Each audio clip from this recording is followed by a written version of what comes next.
Shalom, shalom. Hit the likes as you come in. To Zion.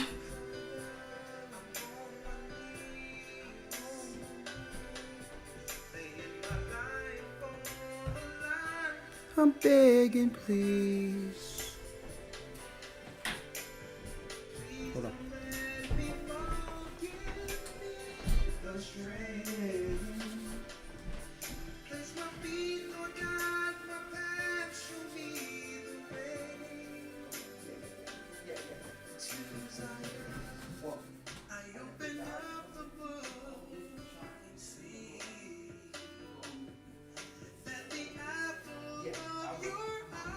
I will. Including me, and through the tribulation, I know I must stand. Hit the lights as you come in, brothers and sisters. To Zion, yeah.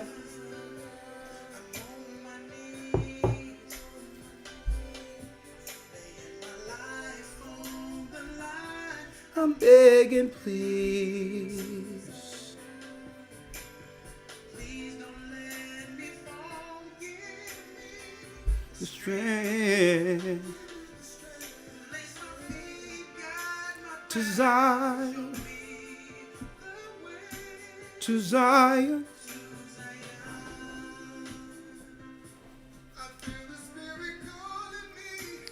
Hit the like button as you come in. Hit the like button as you come in, brothers and sisters.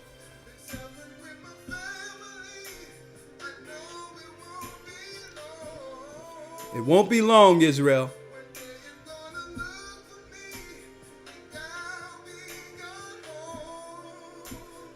Boy, that brother got a great voice.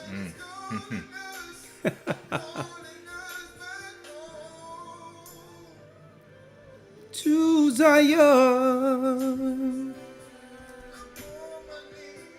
It won't be long, brothers and sisters.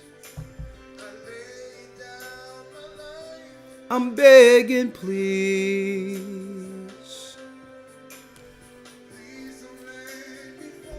Give me the strength. Place my feet, guide my path. To Zion. We going to Zion, brothers and sisters. To Zion. Oh, please don't let me fall. The strength. To Zion. Going to Zion.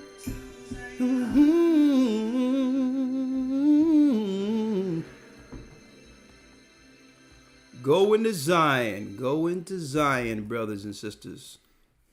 Yes, yes, yes. It won't be long. We have a little tribulation to make it through, but the kingdom is at hand. That's right. The kingdom is at hand, brothers and sisters. It's right here for us. Yes. As you come in, please hit the like button. That way it'll trend. Let everyone know that the broadcast is live. For some reason, it's not showing the number of attendees right now that's watching. I'm trying to... Oh, it's showing it now. Okay, great. All right, all right, all right. All praises be to the Most High. I'm Elder Ricasciar of the Gathered of Christ Church, along here with Elder Lawyer. Okay. Today we're going into a seriously poignant, timely lesson. It's titled, Sold into Captivity, Yet Sold Under Sin. Overcoming the spirit that leads to slavery. There's so many things, so many areas to cover in this particular lesson today. Also, I'm going to cover at the end of this, or near the end of this, and you can remind me, Elder, because sometimes the Spirit takes me all over the place. Yes, sir. Wherever the Spirit leads. I'm going to also go into this slavery or captivity planned that those that rule the earth today under Zionism has for so-called Goyim or Christians, or those who believe in Christ. What is the plan of the state of Israel against Christians, you might ask, or those who believe in Christ, and why are they targeting Christ, Christ's people, or those who believe in Christ as the Savior? Why are they targeting these particular people who are nonviolent? Well, it's the most, what you would call, in comparison to any other religion on earth, the more docile, harmless religion on earth, which would be those who believe in Christ. What are their plans? The new Sanhedrin's plan in Jerusalem.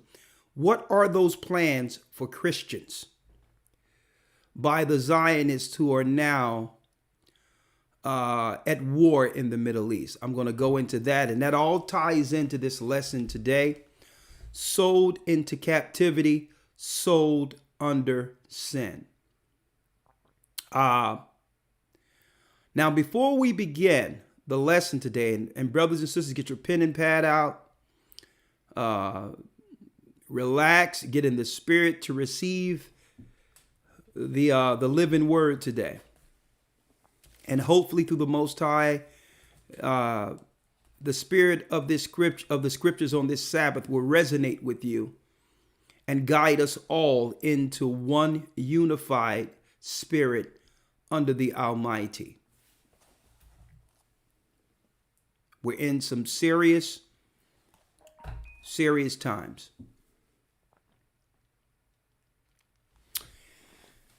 Elder Lawyer, if you may, please start us off with the Hebrew Credo. Yes, sir. The Shema.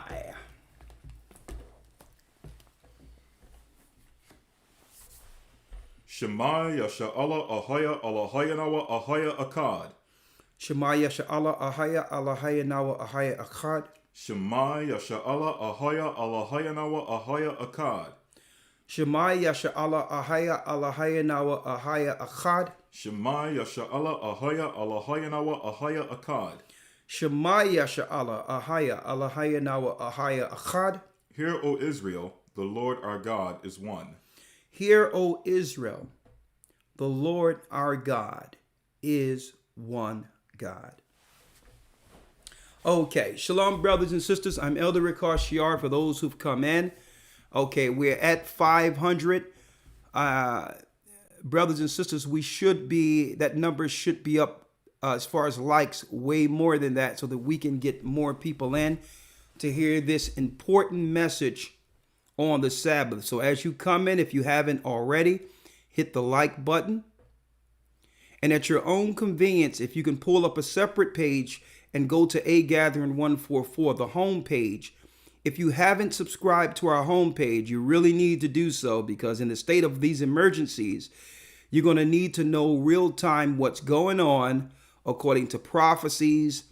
And we're working around the clock to make sure if something happens, you get the intel, you get the insight according to real-time news, like we do with the Academy, and we'll let you know its prophetic significance.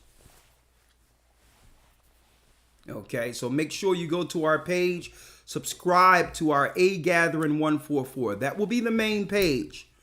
We have many pages out there with the Gathering of Christ Church, but A Gathering 144 is the main page to make sure you subscribe. And YouTube are doing all types of trickery with the algorithm and all that to even unsubscribe people that have subscribed before. So make sure you go there, or you'll miss information like we are about to go into right now. Okay. And you'll miss reports like real time out of nowhere. I pulled up my IP phone, and I was speaking to an elder Gadayawan, a brother that's over in the Middle East, who's working over there, who's a part of our church. And he said, well, listen, reach out to one of the brothers in the Gathering of Christ Church, who's a part of our church, who's teaching in China right now, to find out exactly what's going on. The brother's name is Rudy, and he told me he will come on to give us some insight to what's going on with the coronavirus or the hysteria, if an hysteria or an epidemic exists, to give us the intel of what exactly is going on with the coronavirus and China. So even though our lesson sold into captivity, sold under sin will be the highlight of our lesson today, we're going to also use this to show you prophetically as a sign to highlight. Don't forget, we didn't have no idea this pandemic was coming, what would happen, what they were talking about, the hysteria behind it, if there's any. But I remember years ago, and it's almost, I'm like repeating myself again. I remember years ago teaching in 2010 that in Asia, once Babylon fall, the 10 horns would aim towards Asia, and there will be some type of outbreak or something that will happen that will depopulate China, who's the greatest threat to America today. Mm-hmm. Remember that, lawyer? Yes, sir. Yes, sir. Years ago, 2010. I say, look at the deal with the chemtrails and how they're getting all of the international bodies on board with it. One thing about China is that it's too overpopulated. It's too congested. And the quickest way to cull the flock or to thin the herd there would be an outbreak that they can control to depopulate China, being the greatest threat against the Western world. 2010, folks. And I didn't make it up. It was in Esdras that after the Most High began to break America apart, that it would aim towards taking down China. And then subsequent to that, after that, by default, all power goes back to the 10 horns. Mm-hmm. All power goes back to the original empire, the Roman Empire. Huh? All praises be to the Most High. He gave us the information. We've studied it, and we put it out there according to prophecy. Why? Because Christ said to put these signs, to make sure we proclaim these signs in the earth as not only a point of preparation, but to let everyone know that the kingdom will soon be at hand and Christ's return is near. It's nearer than when we believe, and these are the signs. Now, when it comes to this coronavirus, I have no idea what it is. I spoke to Elder Gaja this morning. He said even on the back of Lysol, it has the coronavirus, and says that you can use Lysol because alcohol or anything else, just like a common cold. Just like a common cold. It can spread, it spreads just like a common cold. But the hysteria being drummed up can be for something greater. Okay? What could it be? You got it. The population control. By releasing agents on a congested society, that can cause serious, irreparable damage to a thriving economy or to a thriving society like China. They're too congested in China. But we have a brother. I organically, I didn't prepare anything. I didn't tell the brother to give me some insight. I said, listen, I'm going to wait till I'm live on air and I'll call you in China, brother. He's a brother baptized in the church and he'll give us an insight of what's going on in China. Hold on. You're going to hear it the first time of what's going on over there in China with us.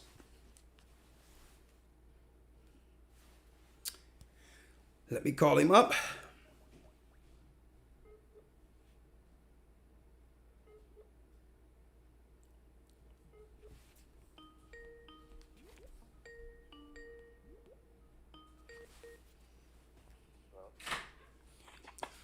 Shalom, brother. Shalom, brother. How are you? I'm doing well. This is Brother Rudy. You in China, correct? Yes, sir. Okay, it's good to hear from you. I know we haven't spoken. Oh, okay, is everything? I know we haven't spoken in a while, and I had to reach out in the midst of this so-called emergency going on in China. I mean, over in America, they're reporting this thing on CNN and others like it's the end of the world right now. Well, we're at the end of the world, the Roman world. But if you can, give me some insight of what's going on over in China in relation to in respect of this so-called virus. Sure. Well, from what I know, yeah, I'm here in Beijing, so I've just kind of been staying indoors, and I haven't really been going out much. So I don't see a lot of it. I just noticed people when I do go out, everyone's got their mask on, and everyone's being really diligent and trying to protect themselves. And as far as my job, also they canceled my all like my job. We're not going to be going to school for the next 3 or 4 weeks. So we're doing everything online. We're going to be working online. So I think they're doing that to minimize people, going around and interacting with each other. Okay, so in a nutshell, for those who didn't hear him, because I just have him on the phone here, he's in Beijing. He says when he go outside, everyone is walking around with protection mask on. Right. What are they saying? What are they saying in the news there? In the news, well, I mean, I'm watching CNN too because the news here is a lot of it's in Chinese, and I don't understand.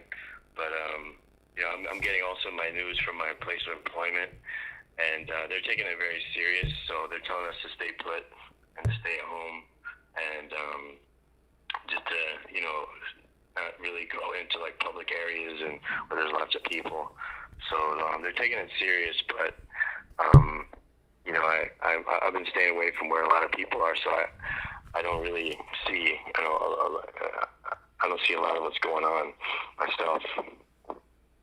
Okay, so let me ask you this: so you don't see anything where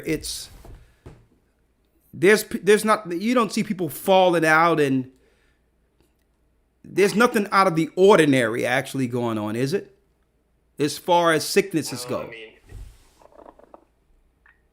mean, it's a little bit hard to tell because it's Chinese New Year, so it's also like it's a time where people are away from their normal place of employment and where they frequent. So where I'm living right now, there's not a lot of people around anyway.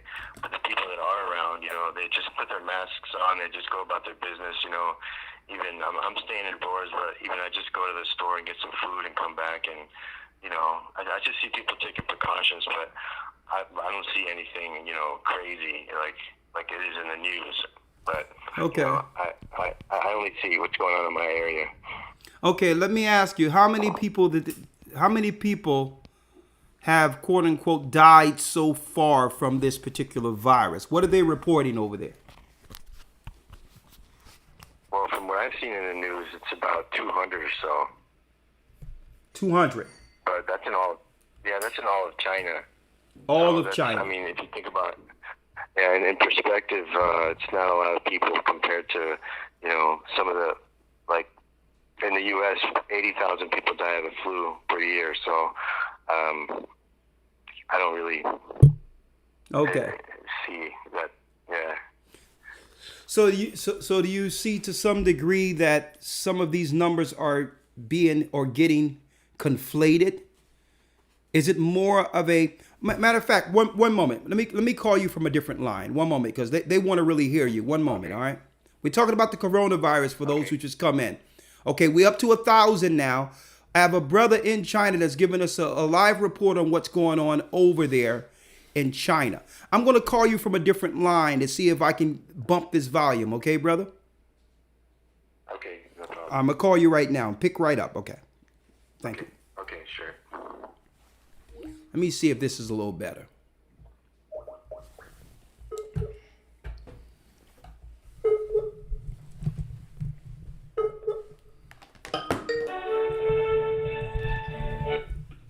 Hello. Shalom. Shalom. One moment here.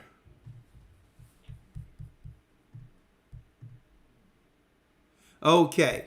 All right. Say something now, brother. Can you hear me okay? Okay. Yes, they can hear you way better now. Way better now. Okay. Okay. All right. So Okay. give us some insight. Go back to the beginning. When did you first hear about this outbreak? Okay.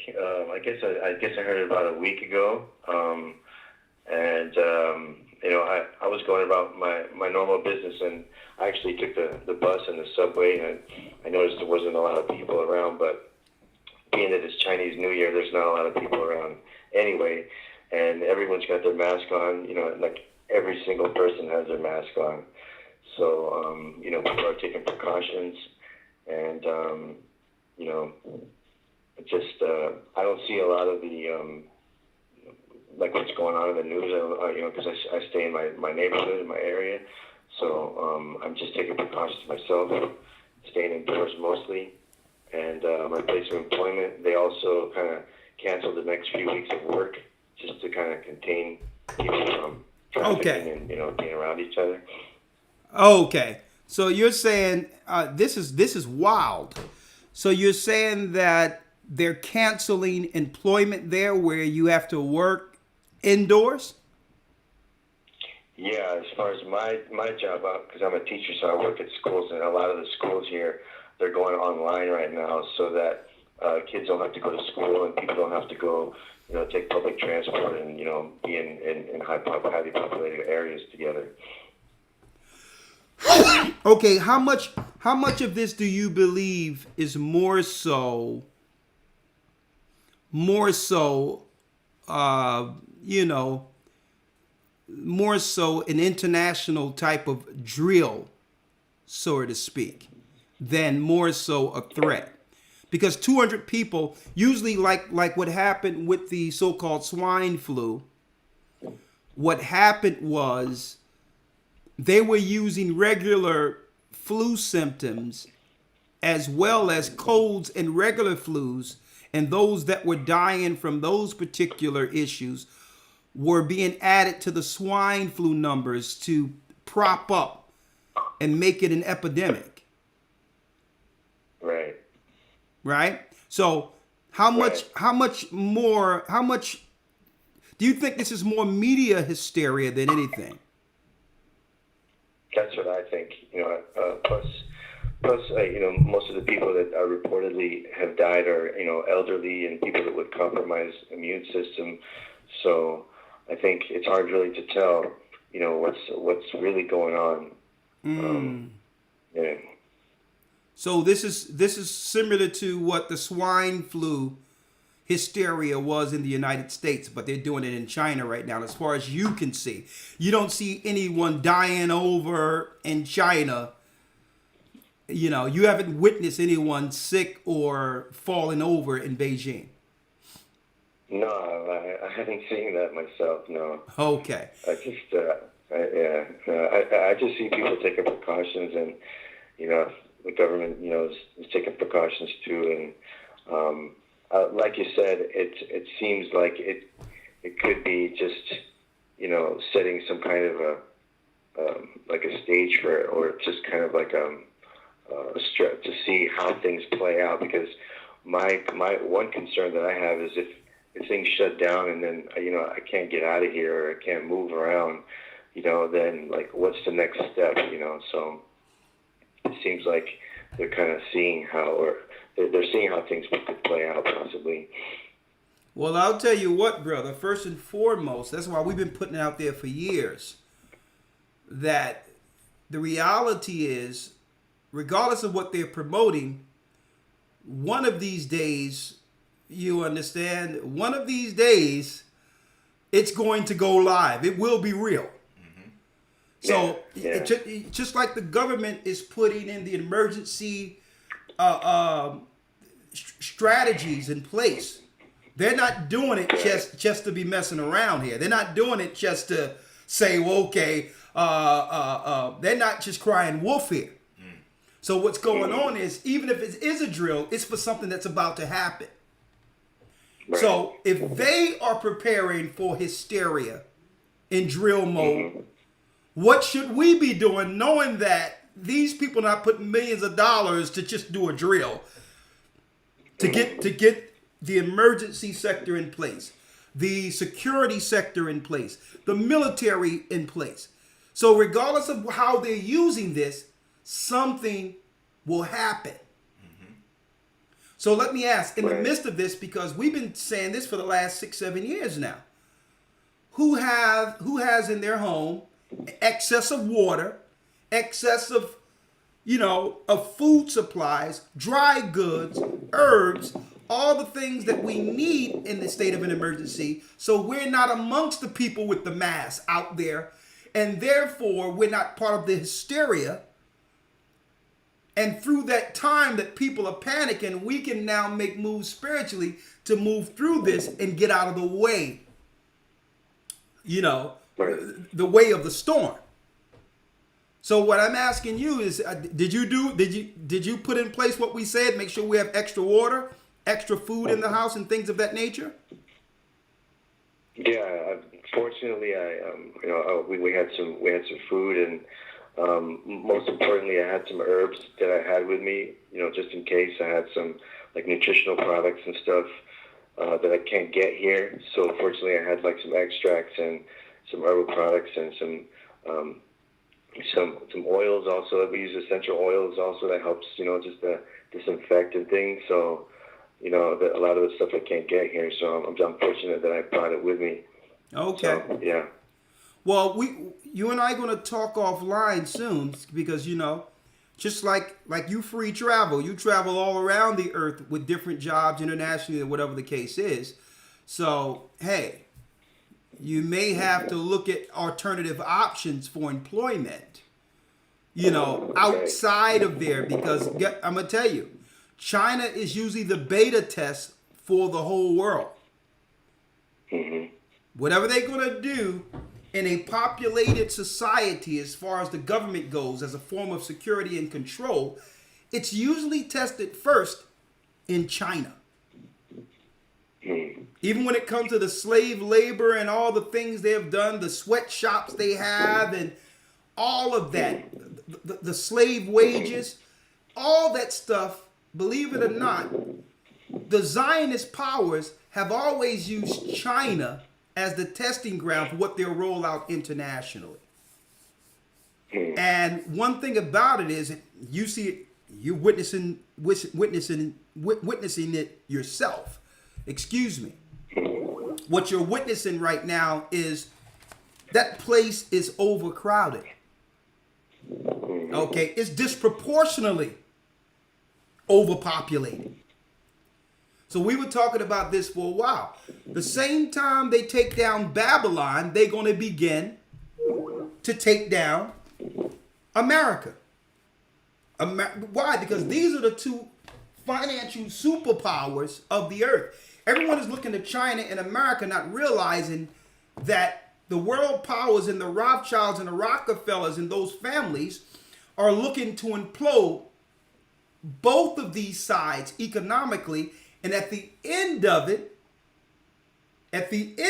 Rome will rule with the Zionists as their second leg. That's the plan. That's the plan.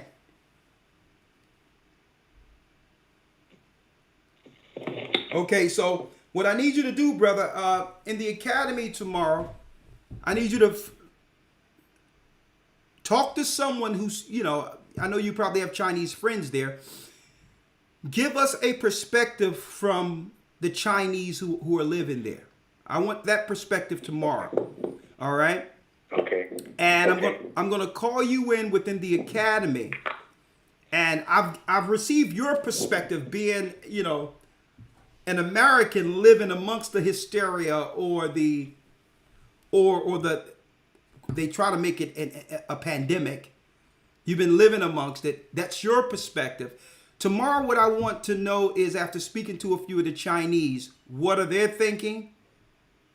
What's going on amongst the Chinese population on the outside of us is the report we'll need from you tomorrow. So we're going to call you in for the Hebrew and Bible Academy news so you can give us a report on the Chinese people over there and what they're saying. Okay.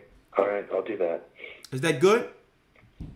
Yeah, it's good. So in the midst of all things, brother, stay in the spirit. You're in our prayers. You know the Most High is with you. Okay? Thank you. And when you go out, you and your family, make sure you have Mass. Yeah, we do. We do. Okay. Now it sounds like you sniffing. Now what's going on over there? Yeah, I actually did have a little bit of sniffles, but I'm okay. All right. A brother over there, they'll quarantine you in no time. Don't let them brown bag you now. Yeah, no, I'm fine. And okay. if you're gonna be sniffing, make sure you sniff inside. All right. No, Right, hey, brother. you go out there with a cold, they bag you quick, brother. So Yeah. understand the times we're in. Get well. When you go out, make sure you wear the mask. And Okay. all praise be to the Most High. I'm glad you were able to take the information we've been putting out there and preparing your family to make sure you have access and water and all that. Okay? It's needed. Yes, sir. Okay? Yes, sir. All right. Thank you, sir. All right, brother. Our prayers are with you and your family, and I'll speak to you. I'll call you tomorrow during the academy. I need some insight from the Chinese perspective live in Beijing, okay? Okay. Thank you. Bless you, brother. All right, bless you. Okay, there go All our right, brother. Shalom. Shalom. There go our brother. I tell you what, the Gathering Christ Church, we popping up everywhere, aren't we? Man, I had no idea that, that I was, brothers and sisters, that I would be speaking to the brother today, or I didn't know he moved into China, but that's what the Most High does. Absolutely. Right? But soon we're going to have to deal with alternative provisions, obviously. Yes, sir. If I could bring out a few things real quick on this particular subject, scripturally, but also I have a book here Go ahead. called The Mosaic Law in the Light of Modern Science by Thomas H. Nelson. Okay? So, of course, first and foremost, let me put this out there. We have an understanding, Salakia. We have an understanding of what we call germ warfare, biological warfare, the government usage of these things in order to cull a population. As we mentioned earlier, the use of these things by governments to cull or thin a particular herd.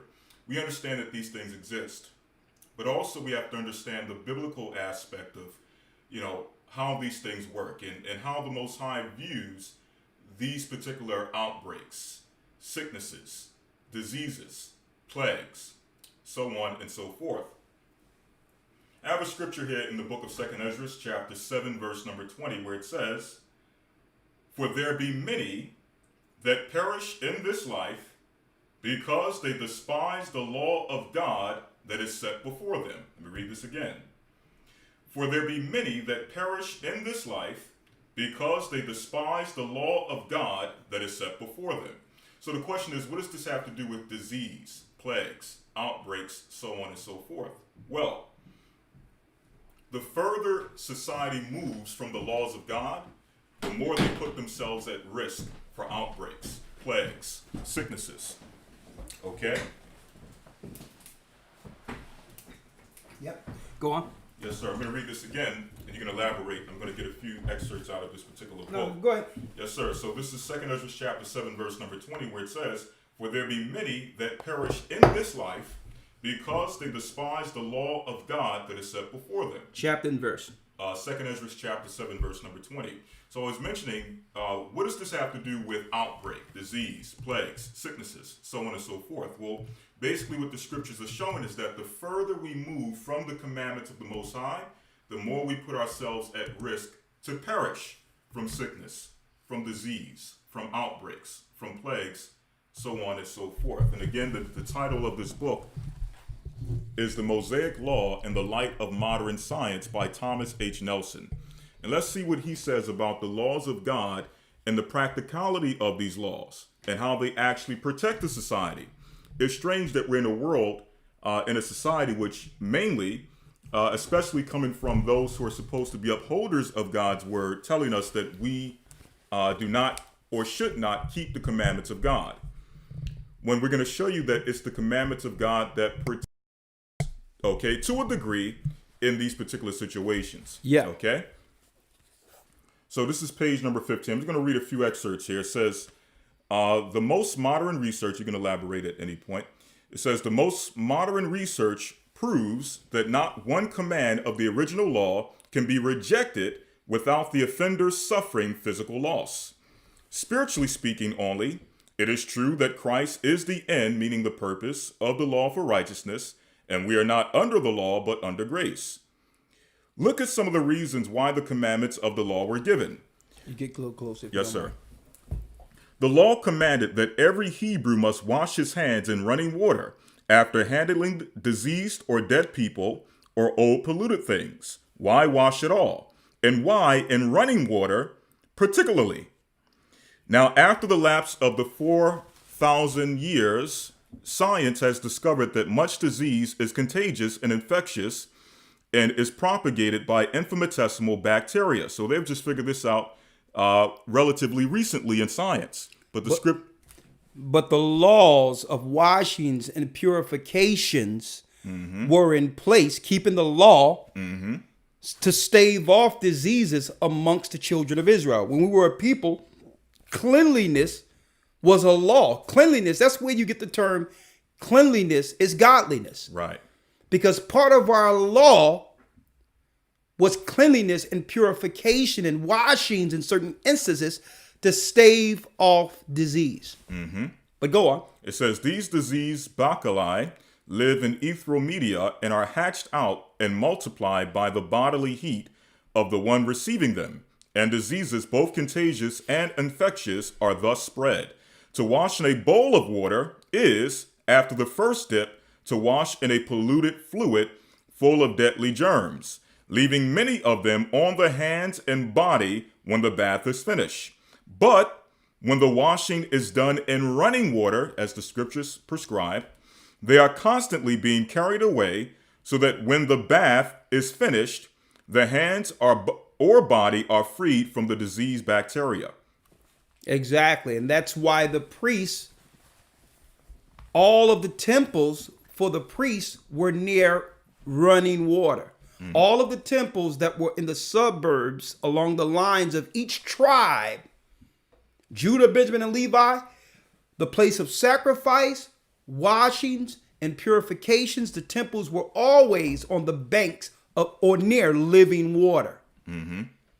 Go on. Yes, sir. One more excerpt. There's a lot of information, but another excerpt here, page 21, it says, Yes. in some heathen countries where this sanitary law is disregarded, okay, we know that China is known for disregarding laws of God. When it comes to what to eat, when it comes to certain aspects of cleanliness, they utterly disregard the commandments of the Most High. Right now, the Japhetic people, the Chinese people are they're very unclean in these congested areas. I mean, they're heathenistic. On top of that, their markets, they're eating all types of heathenistic types of foods. I mean, dogs, cats, They're skinning things right there in the market next to, men, women, and children. You got flies all in the market. Diseases just festering there. You understand? So it's really a prime place for diseases to fester. But go on. It says, in some heathen countries where this sanitary law is disregarded, the air becomes so poisoned with infectious bacteria that the poor natives die off at times with plague and pestilence like flies in a winter frost. Now, let me say this, though, because I don't want people to think that I'm feeding into some stereotype of thinking that all Chinese are dirty. That's not Right. what I'm saying.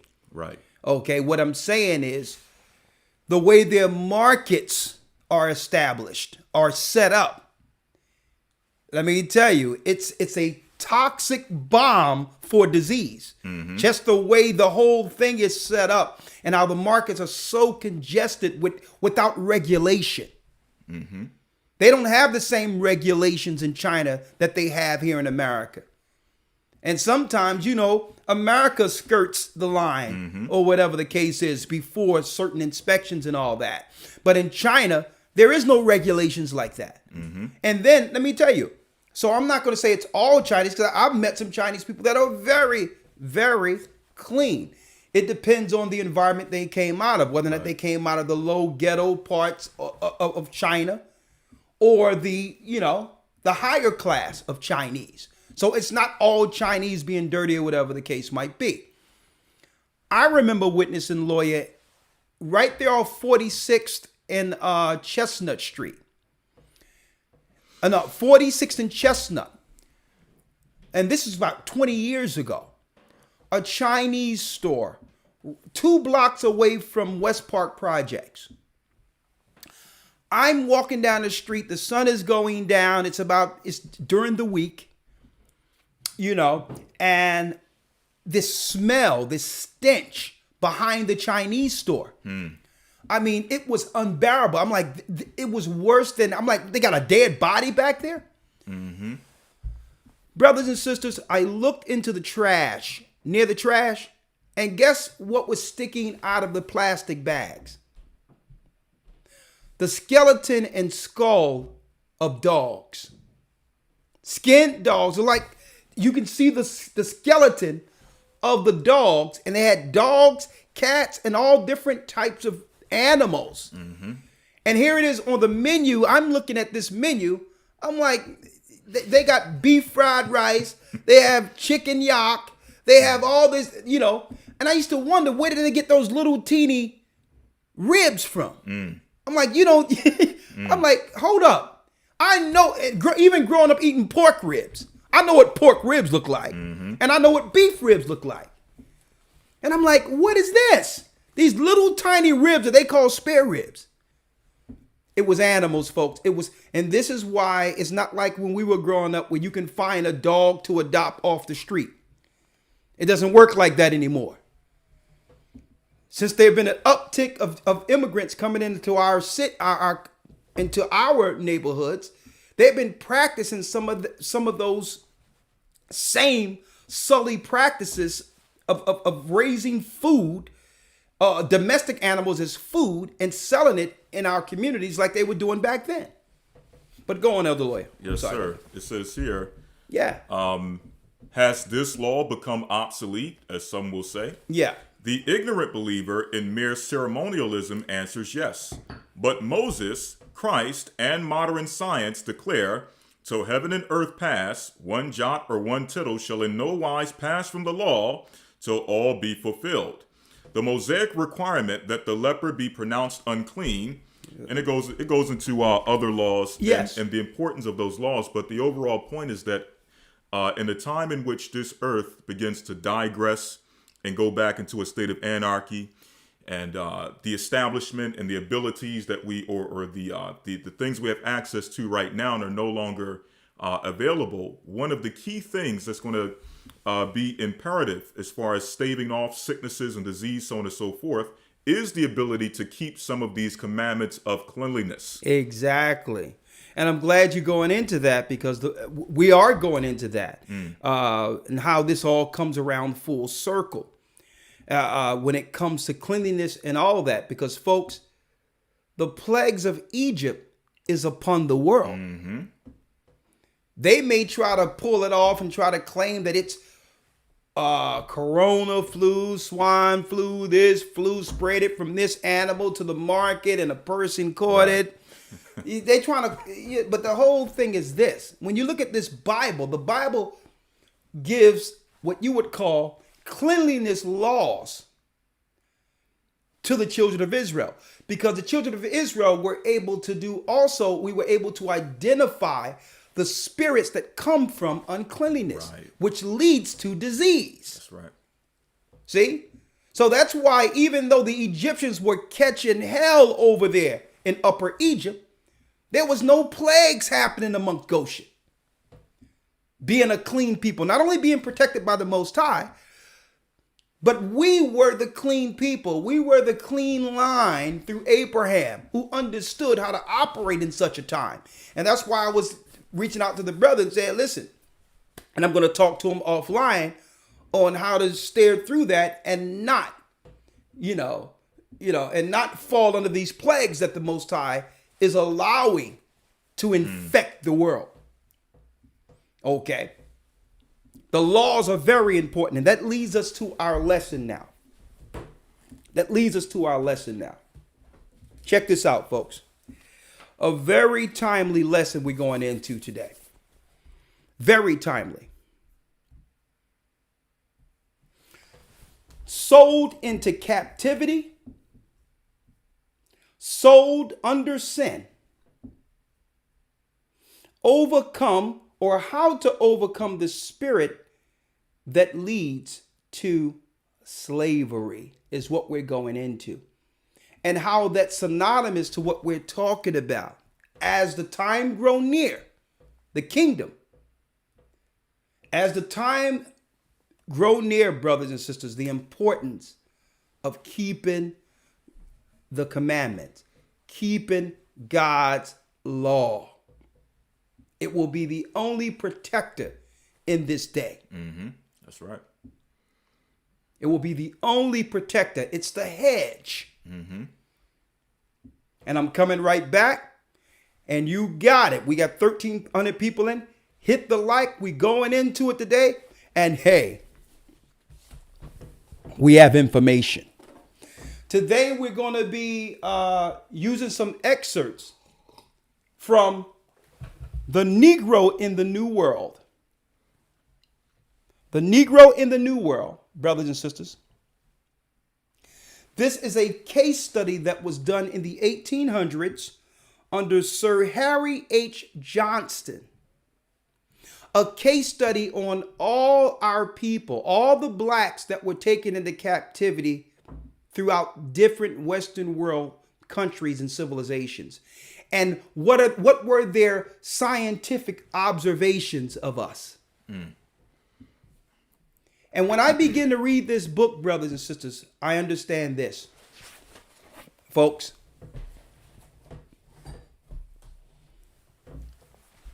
check this out. I'm starting to really know, or not giving Kanye West any credit here, but maybe he's not looking at this from this perspective, folks. There was a lot of blowback and this brother being dragged when he said slavery was a choice. Now, he's not probably looking at this angle and seeing this the way we're seeing it. Right. I'm not saying that he's on some level to quantify. He probably said it out of sheer ignorance, folks. Right. But folks, captivity first starts off spiritually. Slavery is spiritual first. It's a spirit that prohibits our progression. And it starts off internally. So I'm going to go into the origin of this spirit and what it is so that we can identify it. Therefore, brothers and sisters, when we are experiencing certain choices, when we're dealing in life, we make the choice which frees us instead of binding our potential. Folks, this is what we're going to drop today is true freedom. True freedom today is what we're dropping. Sold into captivity, sold under sin, how to overcome the spirit that leads to slavery. And also, at the end of this, lawyer, I'm going to put out, and I'm going to let you hear it from the horse's mouth, the Zionist plan to enslave all of humanity, and on top of that, at the end of it, to kill all Christians. Sold into captivity, sold under sin. Coming right back. You don't want to miss this.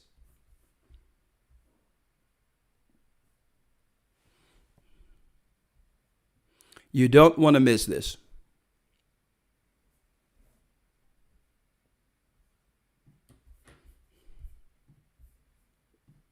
The Bible. Is it hard to understand? When it comes to reading the Bible, the first thing that comes to mind is the fact that this is the Word of God. The seals have been broken, and the truth is here. And when we go throughout the scriptures, when we go throughout extra biblical records, we find that the language that God employed, that He used to create the heavens and the earth, was the Hebrew language. Christ said, I came for the lost sheep of the house of Israel.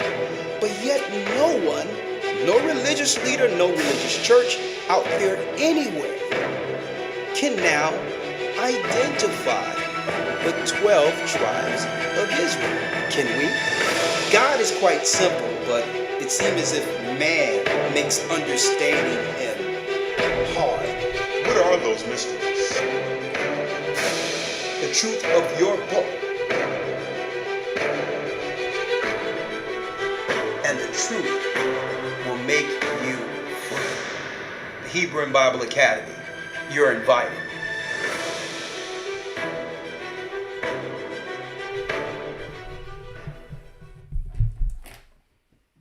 That's right. You are invited. And tomorrow we're going to have a report in China on the so-called coronavirus. And we will be going into the infiltration within Christianity and how Christianity turned from Christ and the disciples. We're going to show you how that transition happened between Christ, the disciples, the fall of our people in Jerusalem, and the rise of paganism. Check this out, folks. We're going to go into the ideology that came through, that comes through 2nd century and 1st century and 2nd century Christendom. How the pagans infiltrated and changed the truth of God into a lie using Christ's name. Tomorrow in the Hebrew and Bible Academy. It's going to be great. We're going to show you that the doctrine today isn't Christ's doctrine at all. It's a Marcion doctrine, which opposes the law of God. And that's the doctrine that's being taught throughout all of Christianity today. We'll be tackling that and more tomorrow in the academy. Now, Elder Lawyer, let's jump right in. Let's jump right in. Sold into captivity, sold under sin. What is slavery? How did we fall to such a pass? Will we be under? Will we stay under the Gentile nations, predominantly the white race, forever? Is the question. Like I've mentioned, slavery starts off or captivity starts off as a spirit that can be easily identified if you understand the Bible. You can identify the spirit of captivity, the spirit of slavery, and be freed from it, folks. It's a mindset. It's a curse. So let's go in. And on top of that, we're going to go into history and read the case studies that the scientists, the historians had on us and through observation and observing our captivity when we were first brought to the shores of the new land. You're going to hear it from the horse's mouth today. We're going to bring out their history. Now, Elder Lawyer, I need you to grab the scripture for me. Remember the days of old? Yes, sir. Grab that for me.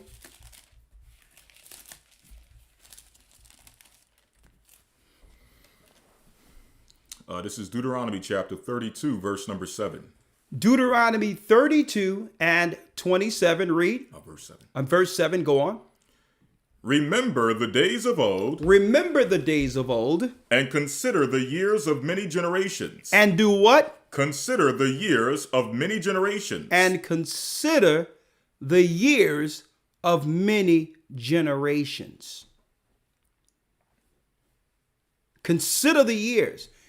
If brothers and sisters, if you always wanted to understand why we as a people cannot progress or can only go to only a certain level within any society throughout the earth, stick right here today. Listen attentively today to us. Doesn't matter how much riches we acquire separately or individually throughout any society. We can only go but to a certain level. Any place on earth, it doesn't matter where we are. Even if you leave us to fend amongst ourselves, we can only progress but to a certain level. We'll always, to some degree, until the change, be subservient if we don't individually break this curse. And it's an individual choice. Listen. Remember the days of old, and consider the years of many generations. Ask thy father, and he will show thee. Ask thy father, and he shall show thee.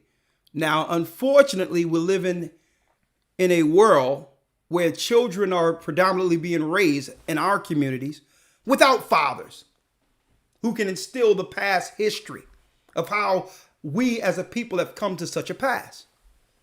But guess what? There's one father that didn't forget us. There's one father we as his children can cleave to. Read. Ask thy father, and he will show thee. Thy elders, and they will tell thee. And we're going to tell you today. Read. Verse 8. When the Most High divided to the nations their inheritance, when he separated the sons of Adam, he set the bounds of the people according to the number of the children of Israel. Come on. For the Lord's portion is his people. Jacob is the lot of his inheritance. We were always his people, folks. And the powers that be knew this. Unloading the people, unloading the so-called innumerable people who came off of the ships onto the shores of the new land. Folks, I have it documented. They knew that we were the children of Judah, Benjamin, Levi, Simeon, on and on and on. They knew who we were coming off the ships. I have it documented. From their beginning observations of us coming on the shores of the new land is documented. and I got it in this book, The Negro in the New World, Sir Henry H. Johnston, where all the scientists and historians got together and wrote what you would call a memorial, a memorial diary to what they was witnessing in prophecy. God's people all together being enslaved under the sons of Edom. They documented our captivity as a case study and kept it amongst themselves. This particular book, brothers and sisters, is now being held up in the Smithsonian Institute. But I got it. I don't have the original one, but I was able to get it and went through it. And what we're about to bring out, folks, it will blow you away. Not from our perspective, their perspective. What did they observe with these slaves coming onto the shores of the New World? What were the potential of these slaves, if not controlled? When we left them alone, what did they organically do amongst themselves that would threaten our society? And what social engineering as a government, and these were the Zionists that were doing this, what position or what social engineering mechanism can we put in place to keep them subservient to the sons of Edom forever? It's going to blow you away, folks. We're going to drop it on every level today. The spirit of captivity. Read it. Verse 9. For Jacob is the Lord's portion. We're his portion. Or for the Lord's portion is his people. Jacob is the lot of his inheritance. So the Bible tells us that Jacob is the lot of God's inheritance. That means the promises that were given to Abraham, Isaac, and Jacob, the promises still stands in this earth today, according to the Creator. So whatever he promised, whatever they warned for over in the Middle East, belongs to the 12 tribes. And guess what? The powers that be understand this. They're fighting for this. And their overall objective is to exterminate the 12 tribes before Christ returns and give that inheritance to a particular people. But the key point I wanted to bring out of this portion right here is that we need to remember the days of old. It's time to take our people way back and give you the insight to when captivity began, before the shores, so that we can break that mindset, and through breaking that mindset, become free to receive that inheritance. Sold into captivity, the spirit that leads to slavery. Let's go to that tree. Let's go right into Genesis and let's go into that tree. One moment here.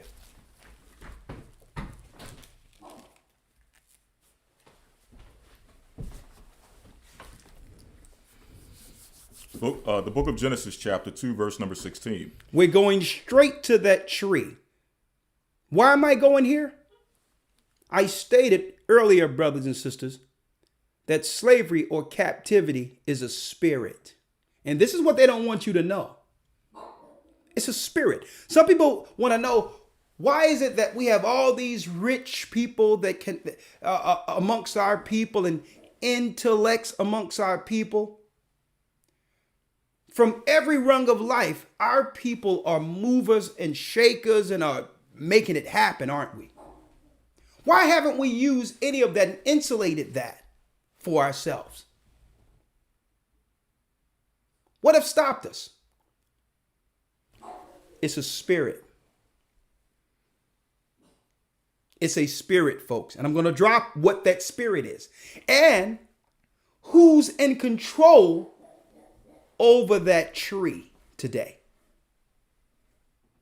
Who's in control over that tree? One moment. Let me Yes, sir.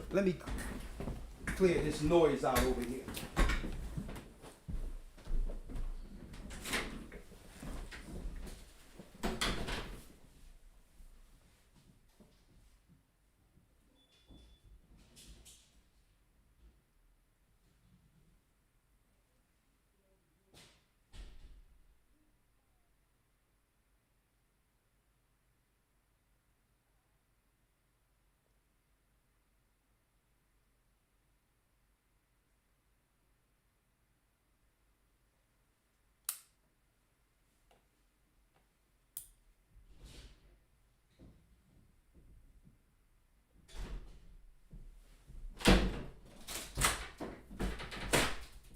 Sorry about that. I couldn't teach with all that noise in the back. Dogs barking and everything here. One moment. You good? Yes, sir. All right. Sorry about that.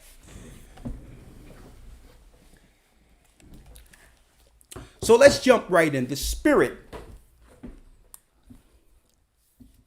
that leads to captivity. Sold into captivity, sold under sin.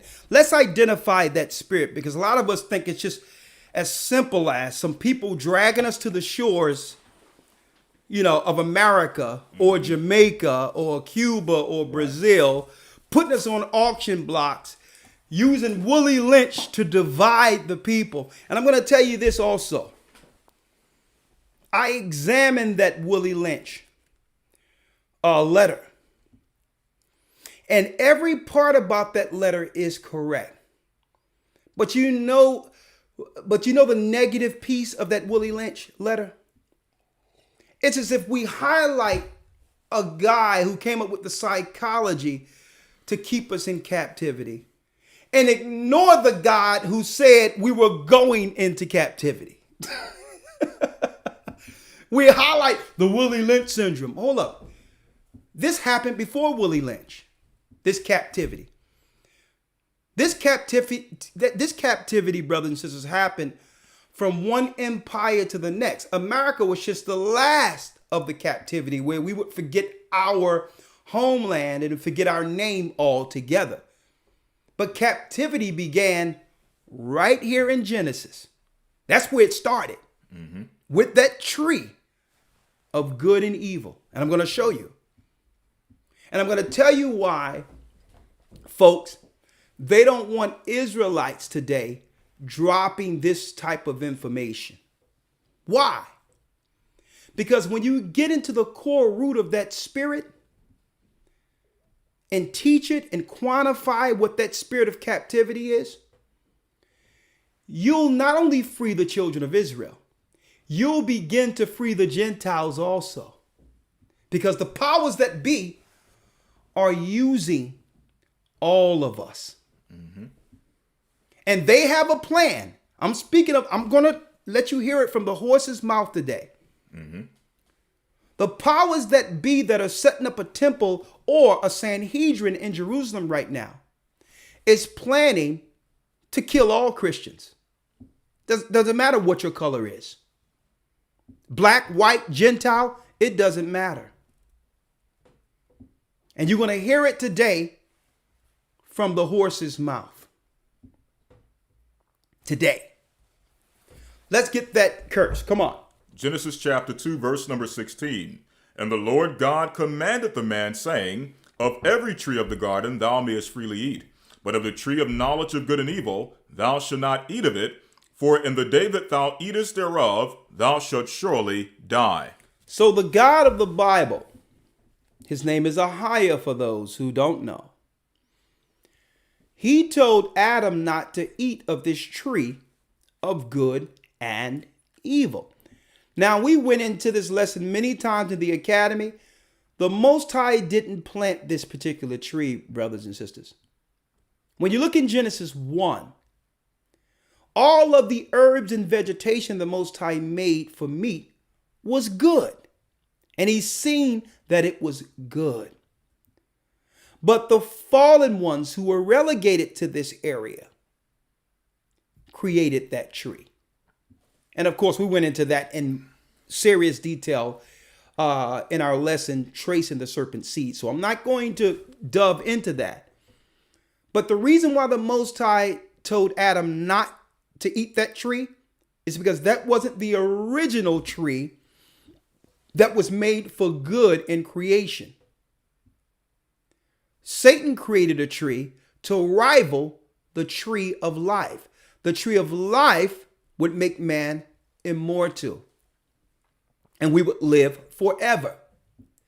The tree of good and evil would put us under subjection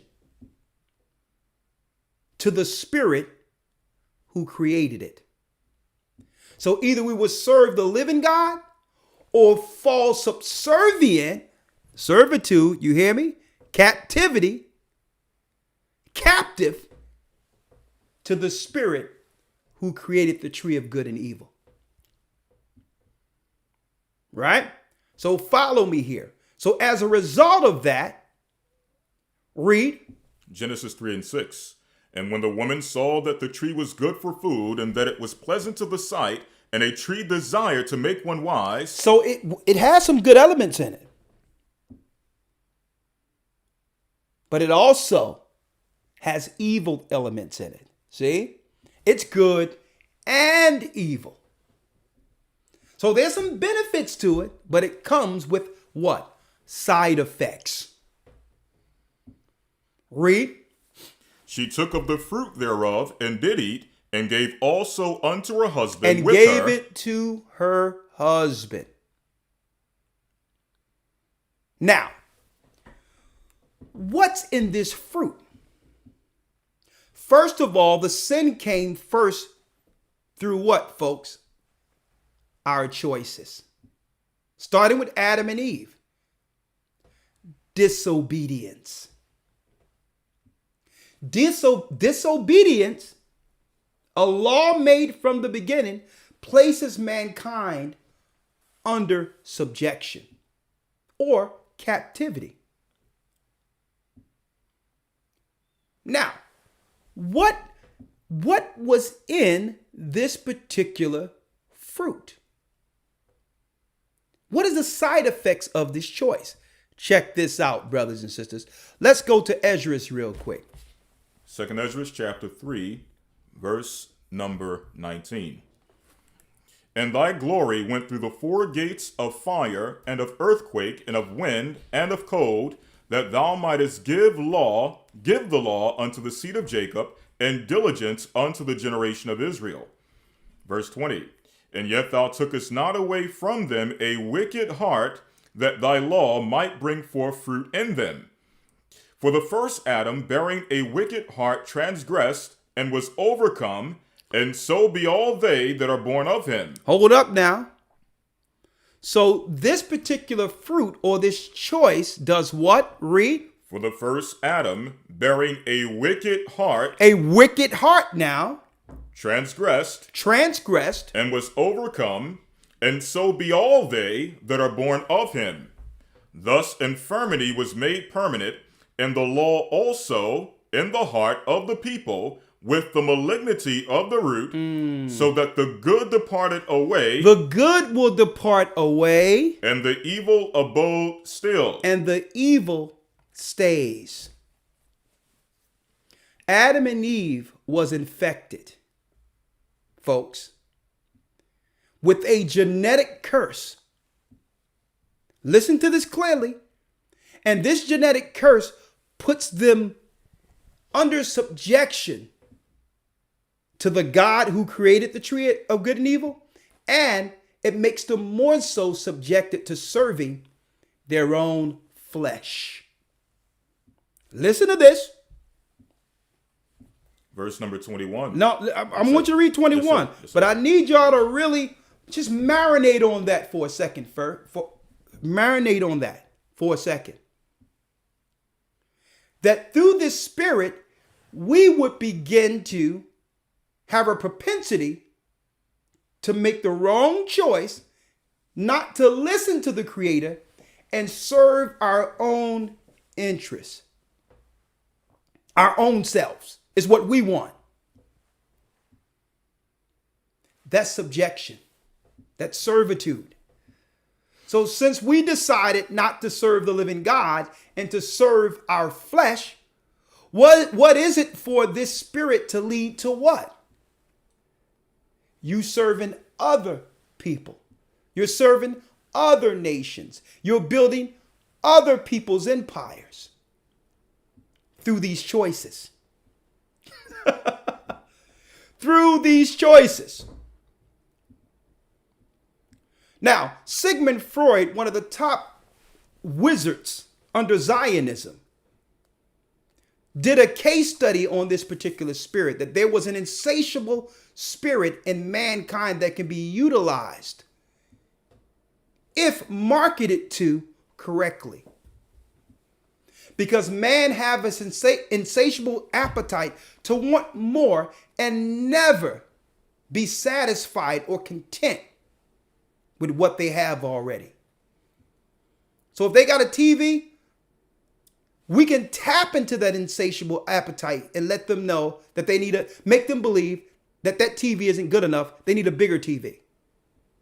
If they have someone or a relationship, we can tap into that thing and say, well, listen, yes, you have somebody you care about, but there's always someone better. There's an insatiable appetite that have actually put mankind in captivity. And it happens every time they make a choice.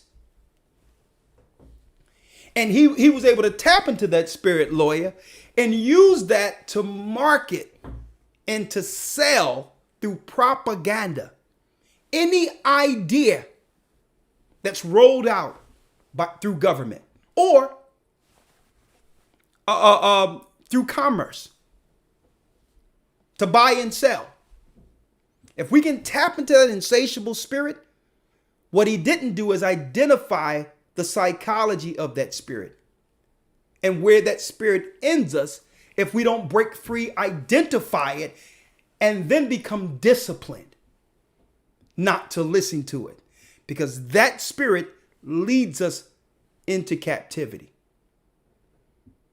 Finish reading of the lawyer, 21. Yes, sir. Verse number 21. For the first Adam, bearing a wicked heart, transgressed and was overcome, and so be all they that are born of him. All they that born of them. So all people have this spirit in them, this insatiable spirit, this appetite to want more. Mm-hmm. It doesn't matter what your race is. Right. Okay. All people are infected with this. Finish reading. There's one more. Yes, sir. Verse number 22. Thus infirmity was made permanent, and the law in the heart of the people. So there's a law that was made. I need y'all to make sure you write that down, folks. Because with understanding this law, you'll be able to rightly divide Paul's writings. When Paul began to speak of that law that was against us, no, it isn't the law of Moses. It's this law. A new law came into existence through disobedience.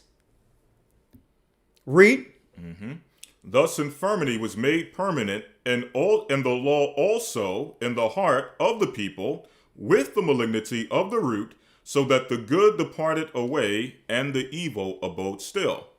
So the more we make choices to serve ourselves, what happens? Eventually, folks, we begin to lose the good part of our conscience. Mm-hmm. Because that choice began to rule over the righteous choices. Mm-hmm. That's what happens. They cannot abide in the same place. Either we're disciplined or undisciplined. So when we begin to serve ourselves and become selfish and just to become covetousness and it's about what I need and what I want, eventually the good dissipates. Mm-hmm. Where that's the only being existing in your member now. That's the being that placed us into captivity. Now, through that choice, because the Bible tells us, the Apocrypha, that it's a malignant root. Let's get that. Yes, sir. Verse number 23. Read it. Or 22.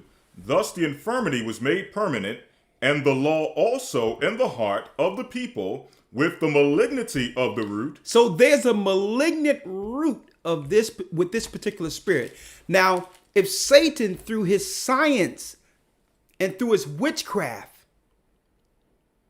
can get us to partake of that fruit daily, by default, we yield our spirit to that God, and that God rules over us. That's how it works.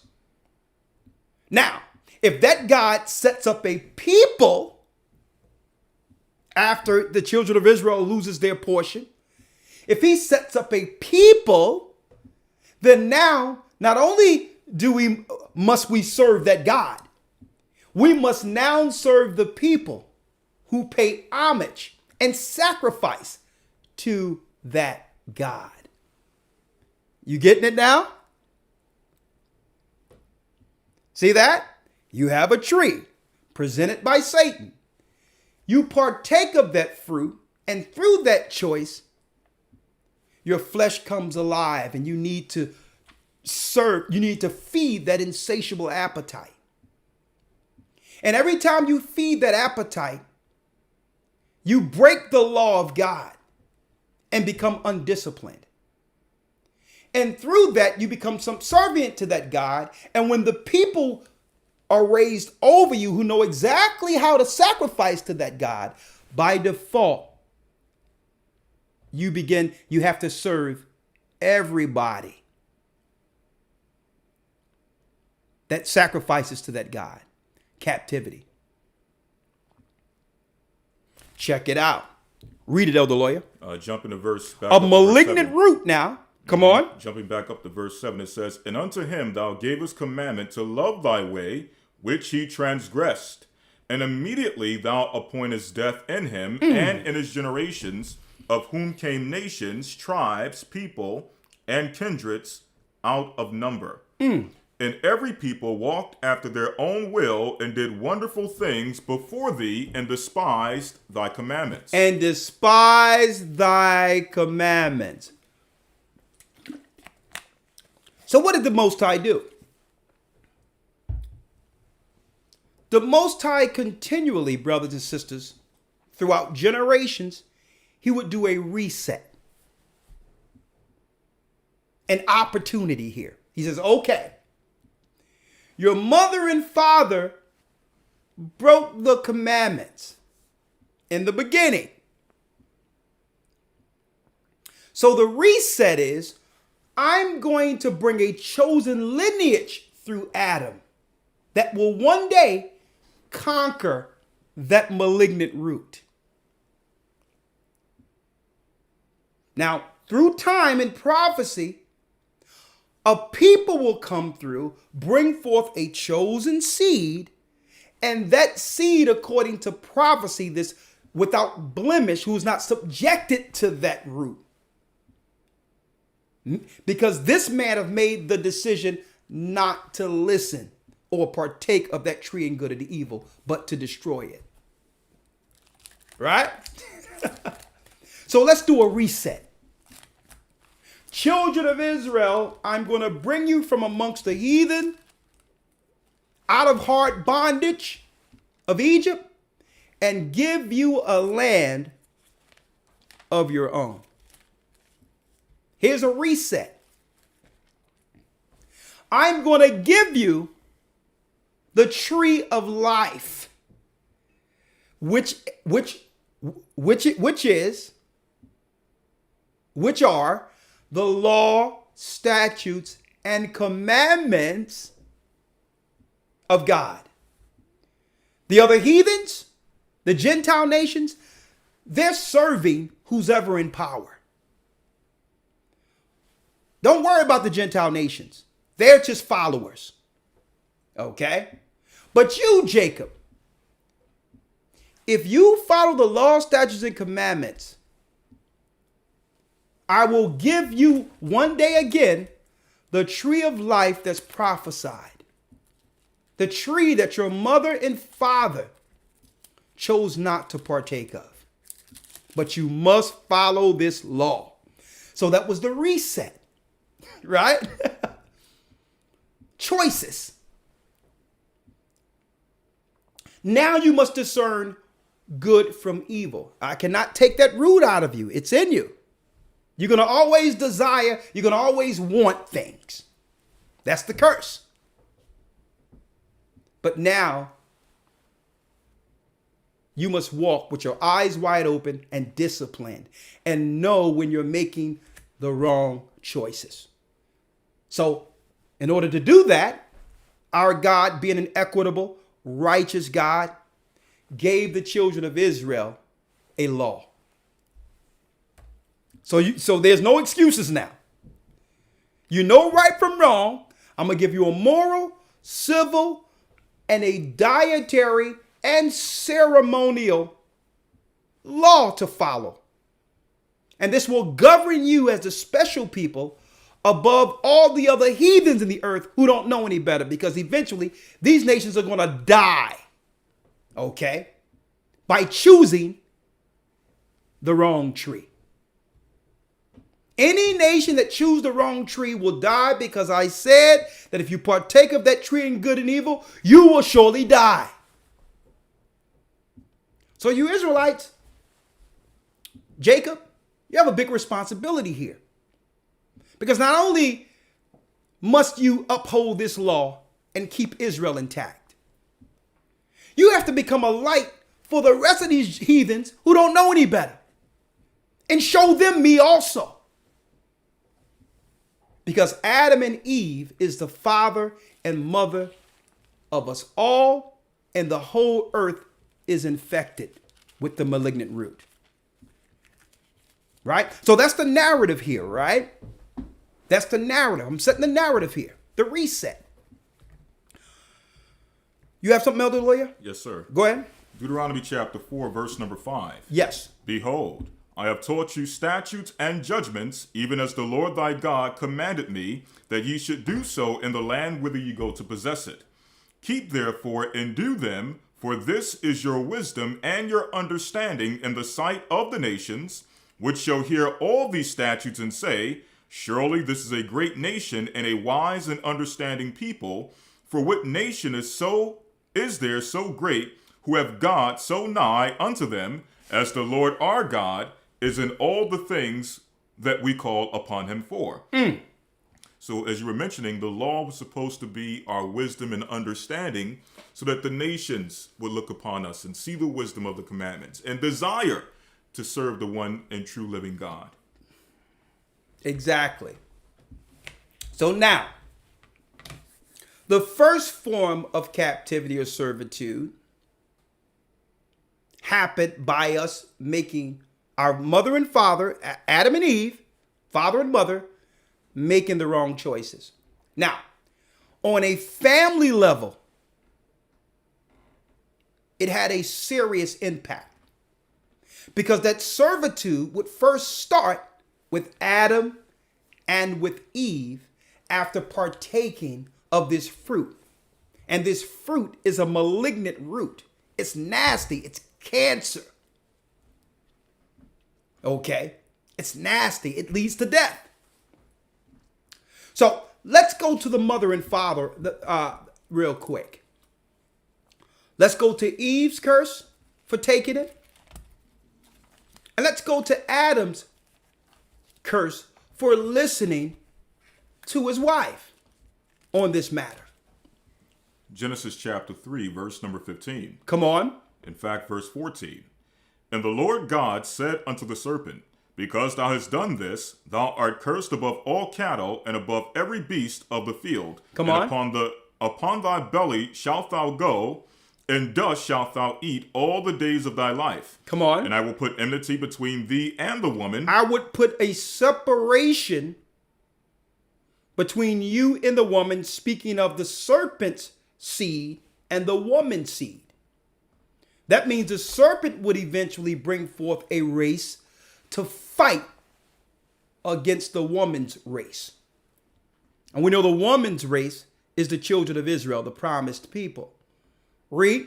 Between thy seed and her seed, it shall bruise thy head, It shall bruise thy head. and thou shalt bruise his heel. And that's a prophecy of that. I'm going to show you that in Revelation 12 of that man child being born to bruise the head of the serpent. That's right. Read. Verse 16. Unto the woman he said, I will greatly multiply thy sorrow. He says, the woman for making this choice, for for eating this fruit, not staying disciplined under the order and direction of your husband. Here's the curse. I will multiply your sorrows.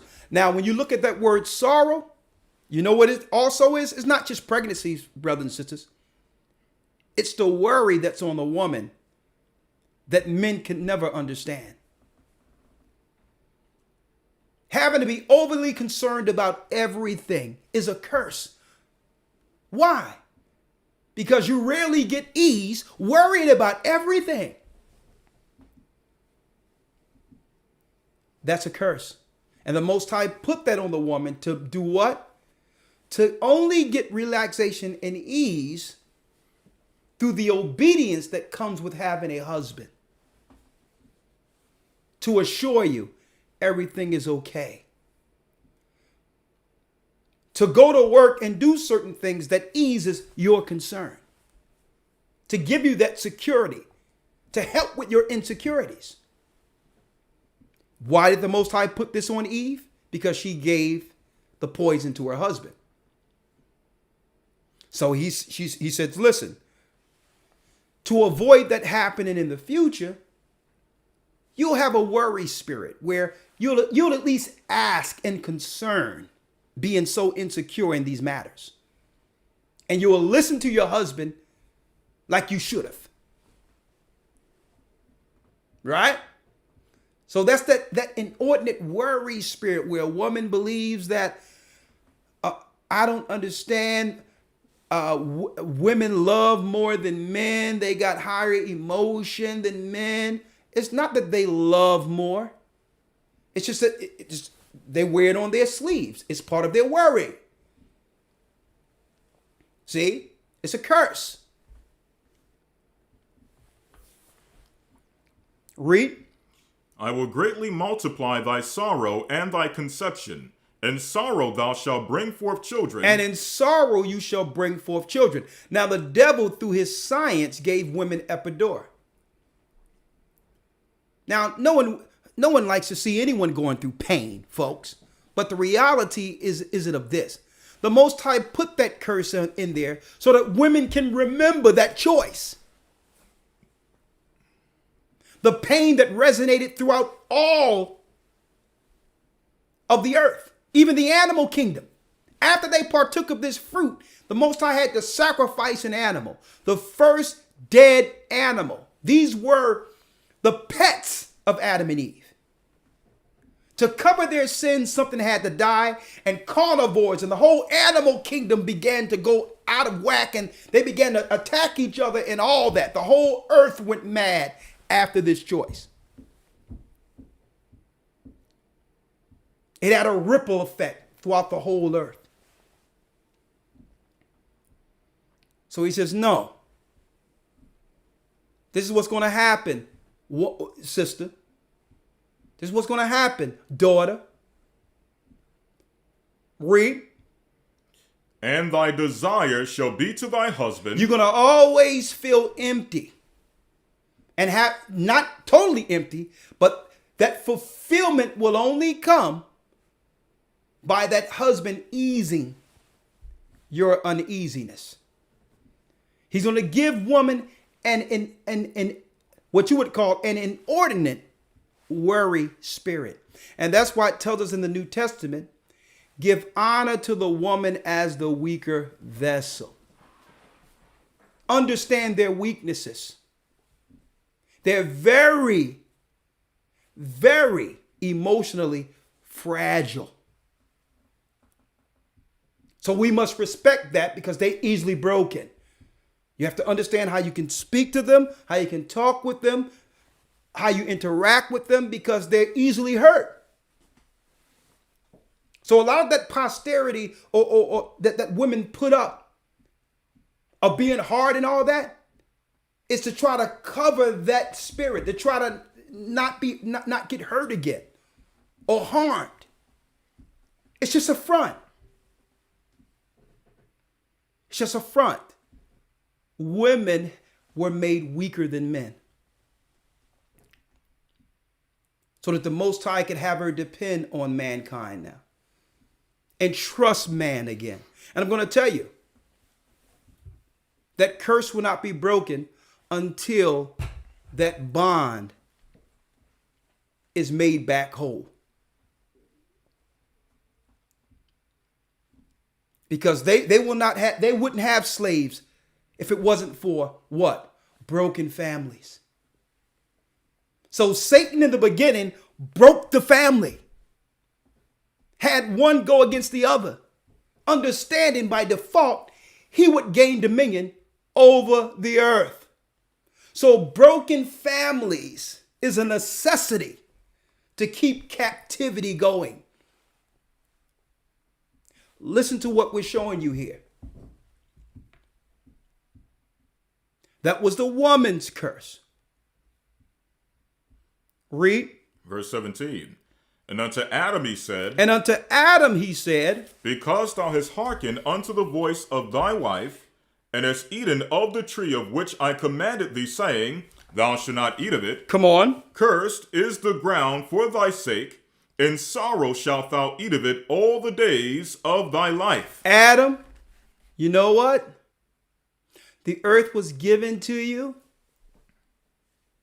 All the herbs, the fruit, and all the voluptuousness of the earth without a thorn, thistle. Adam, you didn't have to lift a finger. Guess what? Now you as a man won't receive anything but through the sweat of your brow. You don't work, you don't eat. Now check out how the curses apply even till this day. How they're implemented to show you how perfect, the perfect will of God, how the perfect will of God stands. Listen to this. A woman don't have security or she feels uneasy unless she has a man who has a job. Right? Your sorrows will be multiplied as a woman. You need security. And in order for the woman to have security, she got to have a man with a job. They're both sold under the same curse, where he have to work to ease the curse of the woman. Check that out. Now,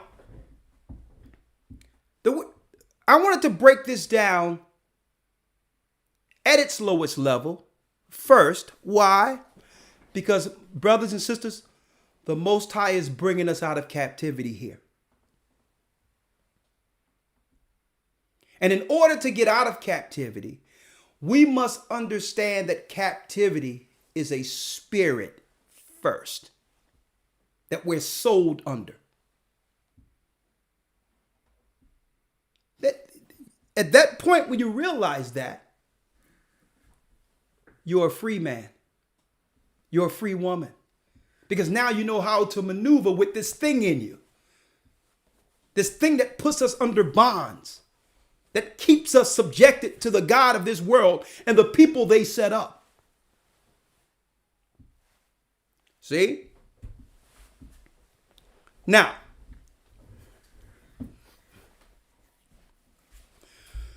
by default, what happens? Because Adam was given dominion in the beginning.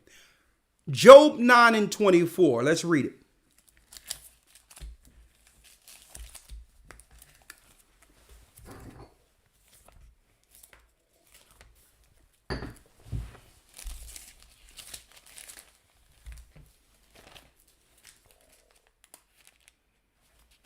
The book of Job, chapter 9, verse number 24. Let's read it. the earth is given into the hand of the wicked. So because we disobeyed and chose the tree of good and evil, yeah, there's some good stuff in it. It makes you wise. All of that. It gives, hey, Satan himself is wiser than Daniel. So there's good elements, but it comes with a price. Servitude. You must serve that God who have given you the benefits of this life. And it comes with a lot of sacrifice. Physical sacrifice, folks. The earth is given into the hand of the wicked. Now, when people look at this, they say, well, okay, all right, it's talking about the white man. That's the lowest level of doctrine that any man could ever fall to or believe. Because how does that help my spiritual growth? Believing that this is the white man. How does that benefit me and to prepare me spiritually? How does that allow place for self-examination if I believe it's the white man? No, this is not the white man, folks. When it says the earth is given into the hand of the wicked, it's talking about the God who rules over this earth. It's the God that rules over this earth. That's who it's talking about. We wrestle not with flesh and blood, but principalities and powers and the workers of dark forces, folks, in high places. You have to realize Donald Trump, no matter who they are in these so-called seats, they all are at the behest of who they call the fallen gods. All these Area 51s and all these things you think are UFO layers and all that stuff. They are reporting to their leaders. Folks, these political positions are all ceremonial. The nations since Cain have always served the fallen gods. We had dominion, we lost dominion, and Satan gained power over this earth. Cain was his first king. On and on and on and on. Every nation that was set up under this world that will soon be judged will be under Satan's authority for a time. And excuse me, the nucleus of all this, is the fact that in the midst of all this, the Most High is cultivating a leader. He's cultivating a people to rule and judge righteous judgment. He chose us. He chose us in the beginning. He chose us. And as a result of that came the responsibility. Satan is looking to separate Adam and Eve. Because why? This is how he gained dominion.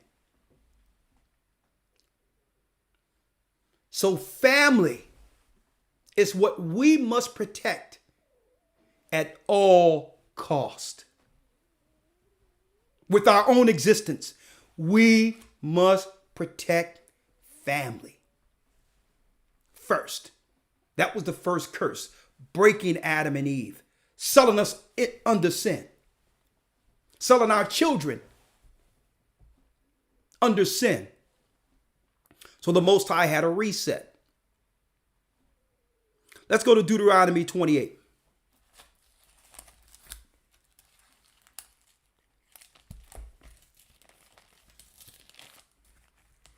Let's see what would happen if we decided to break God's law. Deuteronomy chapter 28, verse 15. Let's read it. But it shall come to pass, if thou wilt not hearken unto the voice of the Lord thy God, to observe to do all his commandments and his statutes which I command thee this day, that all these curses shall come upon thee and overtake thee. Israel, I'm giving you a reset, an opportunity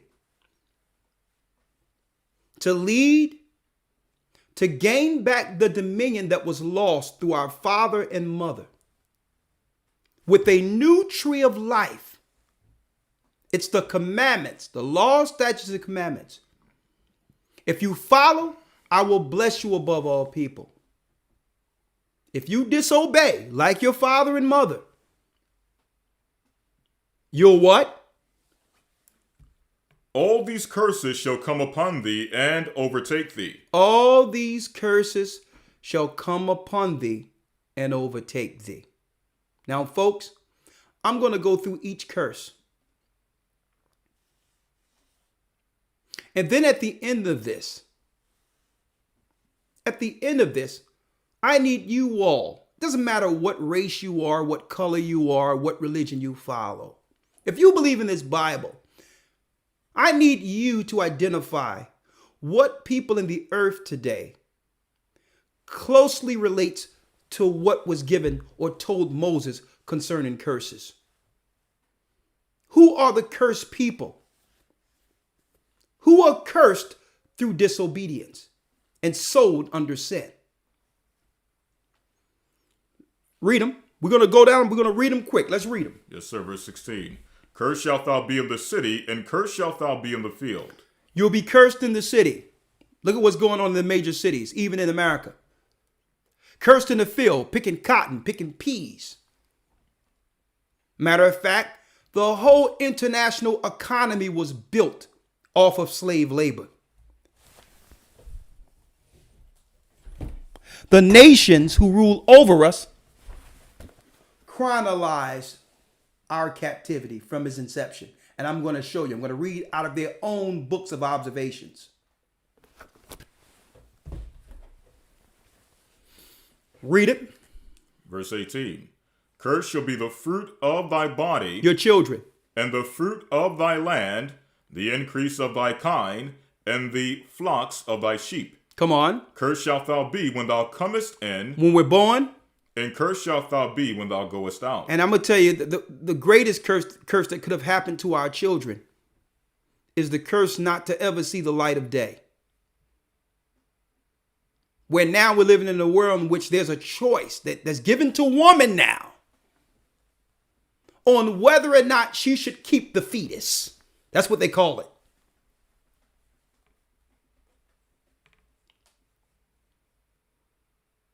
A miracle from heaven is in the womb of this woman. The next prophet, the next teacher, the next doctor, the next healer could be in the wombs of this sister. My mother could have made that choice to kill me. Think about how many great people that could have been. And don't say, well, this is not everyone has a choice of abortion. Planned Parenthood is strategically set up in our neighborhoods. Strategically. It's to a degree where the other races have to come in our neighborhoods to get abortions.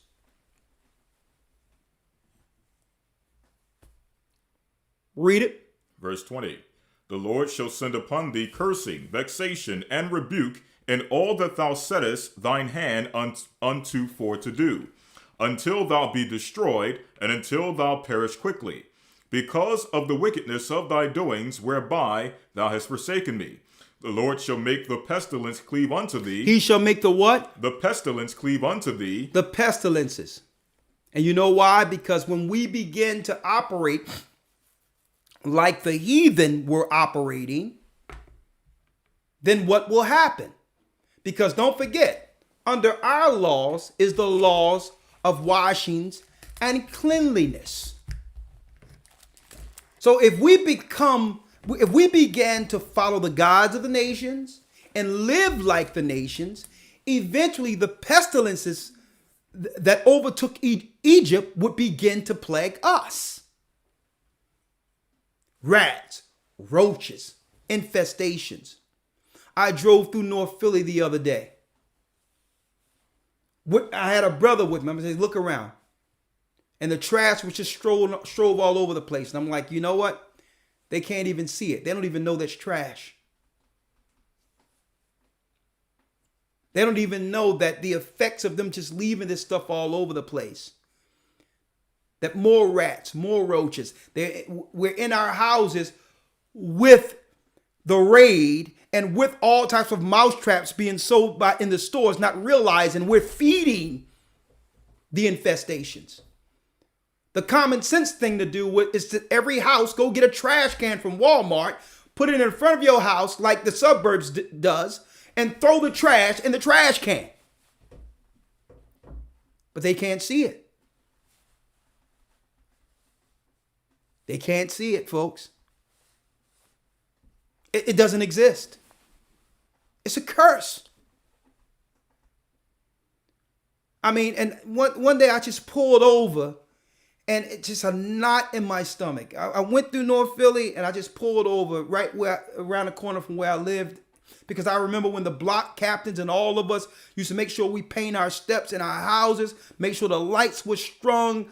Even though we celebrated Christmas, but we made sure our block had the lights on it. We made sure there was certain care to our neighborhoods. And I just drove over where I used to live and a knot just balled in my stomach. I'm like, our people, they don't see it. They don't care to see it. We just want to serve our flesh. That's it. And I'm like, how can we break this curse? We have to teach people that captivity, when you see the physical captivity, folks, the actual physical captivity, that's the last stage of it. What we see here is the last stage of it. It started in our minds first. And now it's playing itself out, and all the other nations have benefited from the curse, from us choosing the wrong tree. And every Sunday, the Christian churches and pastors, and you won't get away with this, you will be judged for this. Every Sunday, they present the tree of good and evil to our people by teaching the law is done away with. You will not get away. The Most High will judge you. He will judge your idols, you and your church, and everything that belongs to you that was given to you through Satan is coming down. Chaos will rule over you because that's the God you're choosing. That's just an eventual. I'm not putting a curse on you. God said that will happen. The Bible teaches us this.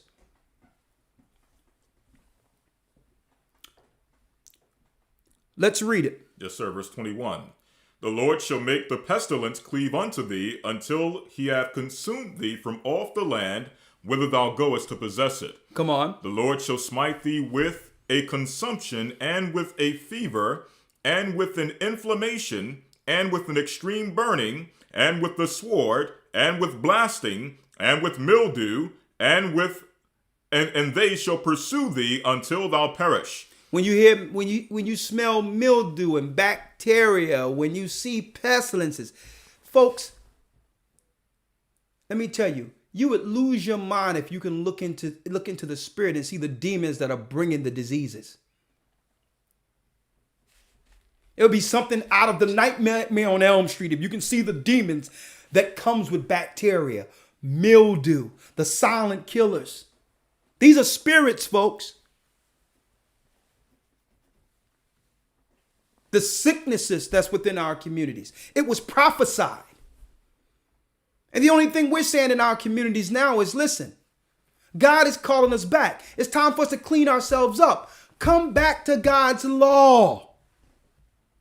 There's laws of cleanliness. There's laws of godliness. There's laws of washings. And you believe, people think it's just about putting down pork. No.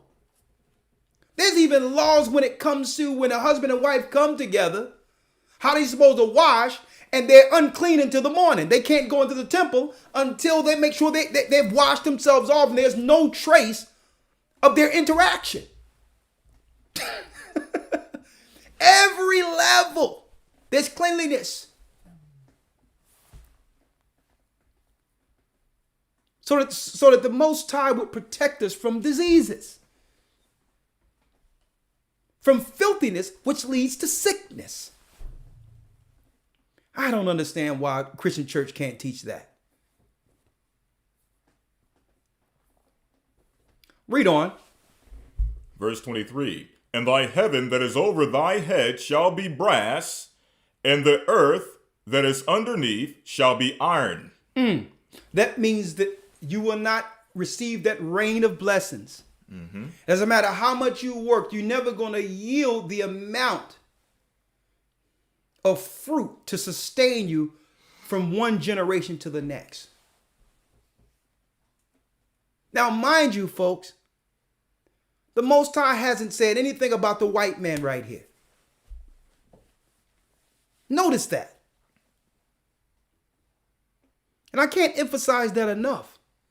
It's a curse believing that the white man by himself could do all this to us. That's ridiculous.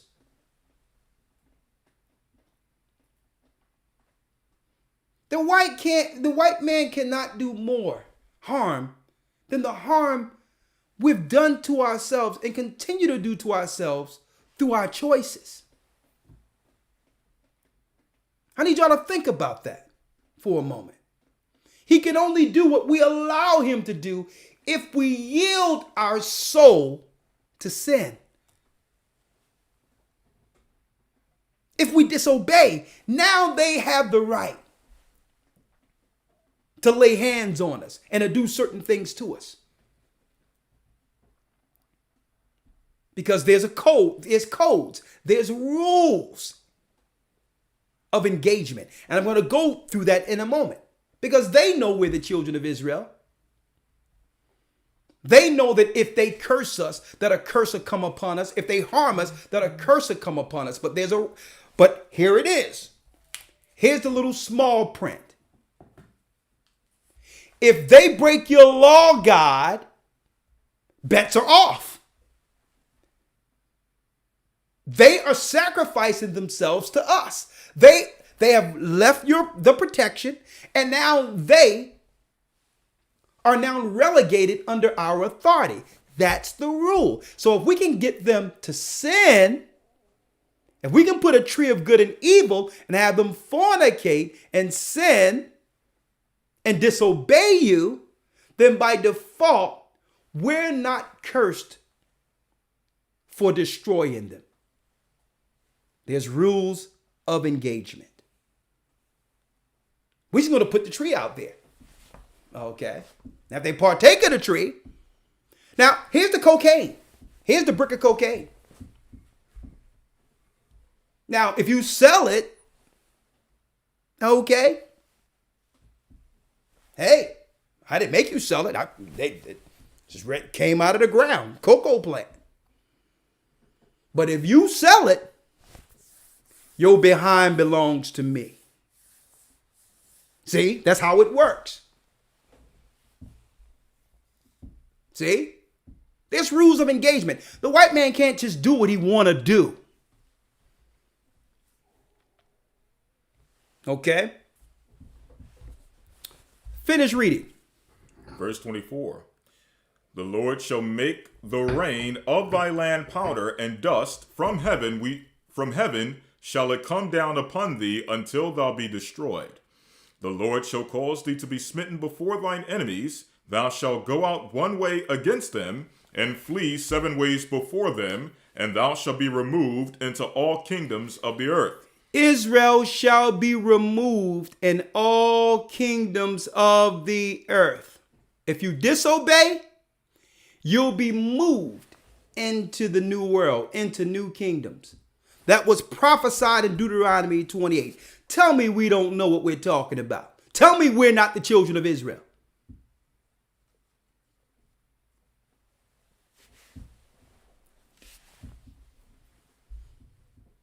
So the only thing Satan have to do from one generation to the next is just bring new high-tech ways of presenting that tree of good and evil. That's it. From one generation to the next, separate the family, have it with man against woman, present sin, have them choose sin, and by default, their children will, by default, serve my children. It was written by their God. So they're actually dealing with the rules that applies to the whole earth according to our God. Okay, here's the rules. I can train up my child in the school to be a boss, put these people in an area and just promote evil amongst them and have them choose that. And by default, high-tech slave quarters for my children. Systematic captivity. It doesn't matter how much money I give them or how much. So of course, we need a few of them as a rich example. Sure, we'll make a few of them rich. Okay. But all in all, the curse stands because 9 times out of 10, the rich that we choose to give the finances to are still subservient under some level of curse for their disobedience. They're doing something wrong. And by default, they still belong to me. See, that's how it works. So money has it's not a barometer here. Some of us think that, okay, we need some financial unity and pull all of our sources in the earth together and go and mine our own gold and all that. No, it doesn't work that way, folks. It'll never happen that way. It's about undoing the curse within us first. We're captives to ourselves first. This is what makes us servants, because we serve the sin that came through the sin of Adam. We're serving ourselves. That's where captivity begins.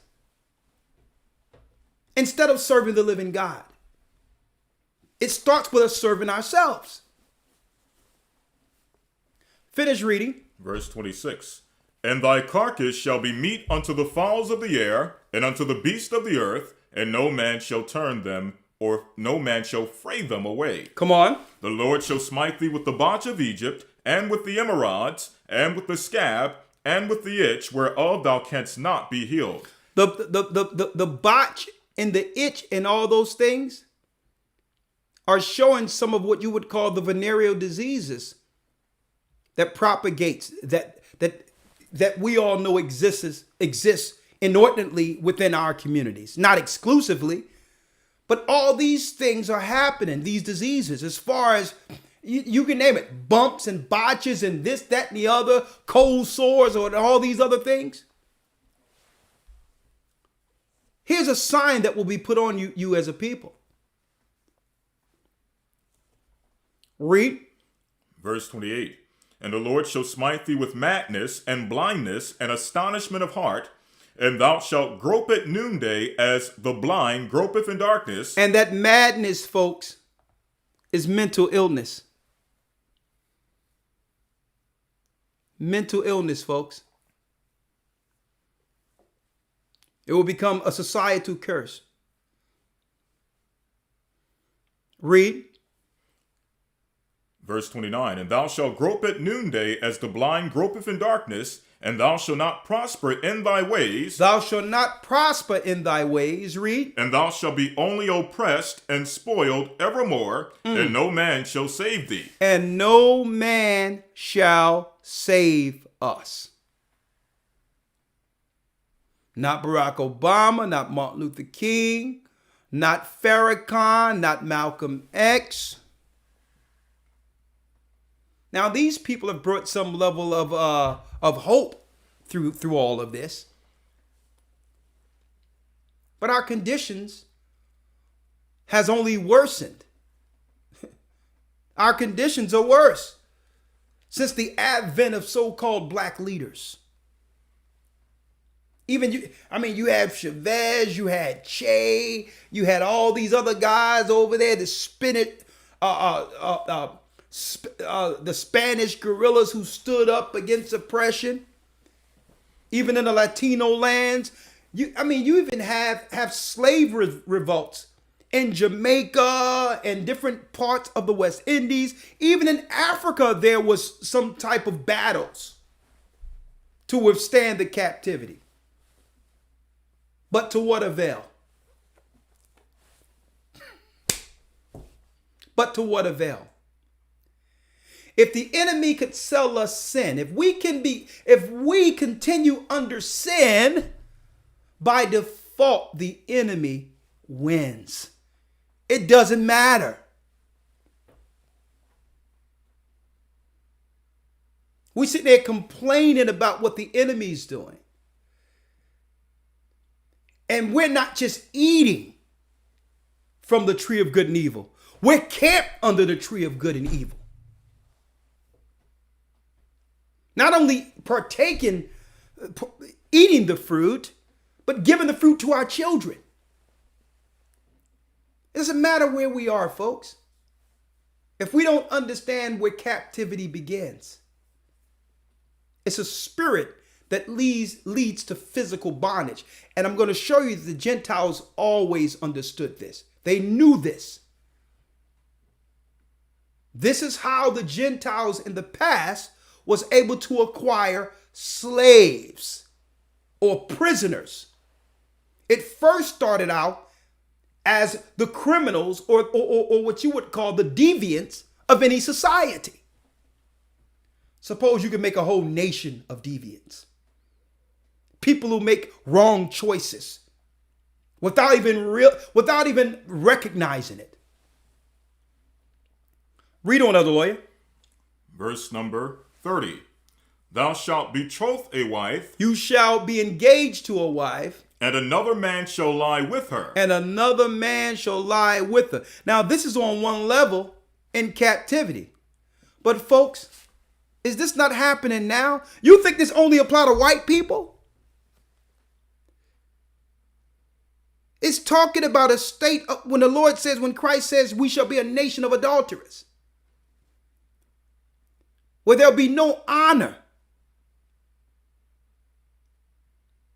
between the institution of marriage anymore. No honor at all. Where you can betroth a wife, and guess what? She's already thinking about somebody else. She's scrolling in her DMs right now. I got about 3 more months before I walk down the aisle.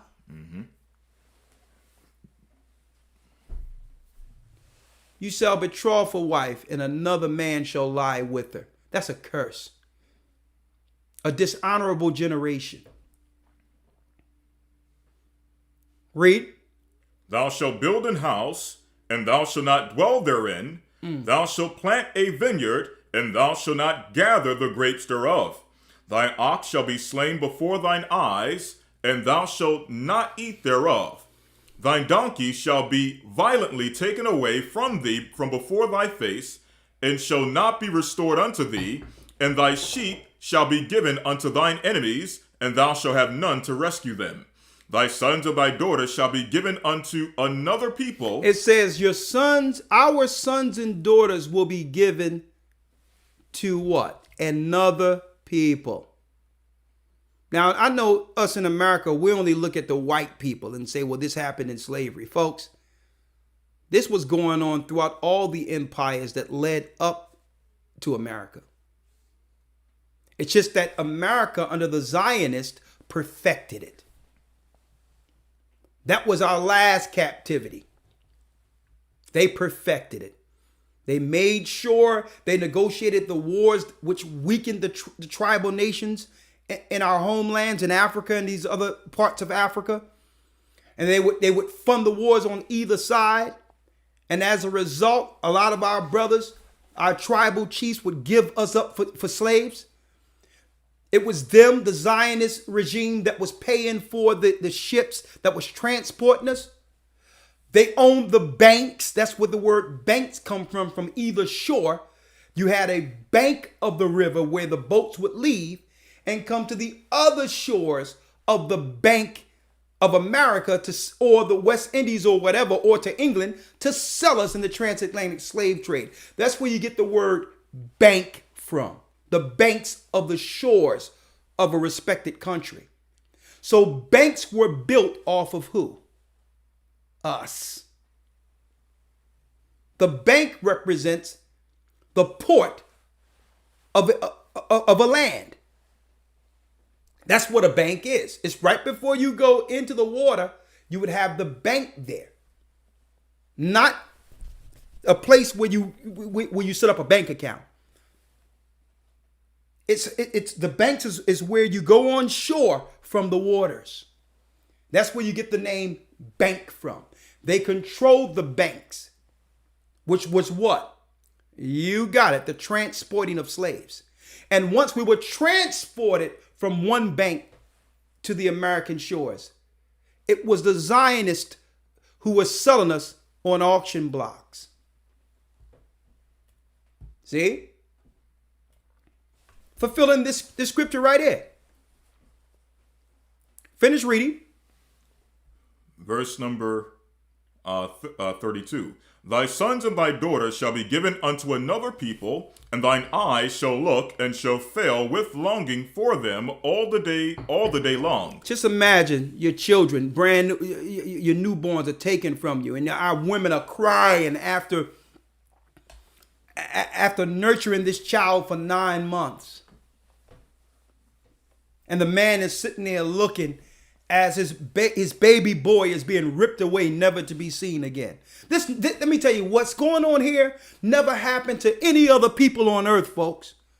But the people that Moses is speaking to in this Bible, the children of Israel. There's no Jewish people on this earth can say this ever happened to them. There's no Chinese people in this earth that say that it happened to them. There's no East Indians in this earth. Nowhere. Then they're going to try, well, hold up. Then they'll try to explain it off. That can't possibly be your people. You're from Africa. What are you talking about from Africa? Africa is attached to the Middle East. So they began to name it the Middle East to downplay the fact that Africa is actually the land of Canaan, which is connected to Israel. Africa was just an extension of our homeland, the wilderness. But they put a little trick. They played their tricks in academia by naming it the Middle East. So that they'd be like, well, hold up, Christ was a Middle Eastern. What do you mean Middle Eastern? If you look at the geography of Israel, which is attached to Africa, then that means I'm a Middle Eastern too. So what are you talking about? Egypt is North Africa. Ethiopia is North Africa. North Africa borders the Middle East. The land of Canaan is North Africa. So they try to play these games of academia.